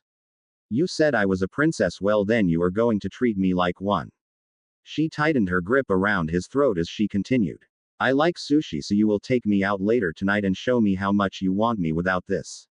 She grinded her butt on Naruto, teasing him, but Naruto could not enjoy it as Satsuki refused to let go of his throat. 8 tonight, don't be late. She got off and noticed that Naruto had a bulge in his pants, so she decided to be extra cruel. She slowly turned around and walked away from Naruto while she made wide hip movements, drawing him into her swaying movements before she disappeared via shunshin. Satsuki's shunshin blew the bloody bandages from Naruto's moment away into a nearby bush. Now sitting in the training ground was a sweaty, shirtless, and aroused Naruto, who was speechless at what just happened. That went so differently than I thought it would go. Hell, she has a hell of a grip. Naruto was rubbing his neck, trying to remove the phantom pains in his neck. After a while he realized what was going on as he noticed what just happened. I just got whipped. Hell, she just demands shit and leaves me still hard like what the. Naruto just sighed and went over to pick up his shirt that was lying on the side of the training ground. As Naruto slid his shirt on, he could not help but smirk. Damn, I don't know how she does it. She can be so ruthless one moment and a tease the next. She is driving me crazy. I don't know if she is an angel or a demon in disguise. Naruto looked up at the sun to see he had a couple hours to get ready and find a sushi place for them. Oh shit. Naruto quickly ran away from the training ground and headed towards the armory to get ready. In his wake were the bloody bandages that tumbled out of the bushes, only to be stopped by the ruined training log that almost looked like a shrine as the sunset let darkness fall upon them. Those bandages would not be moving on, as that log would hold onto them for the whole night.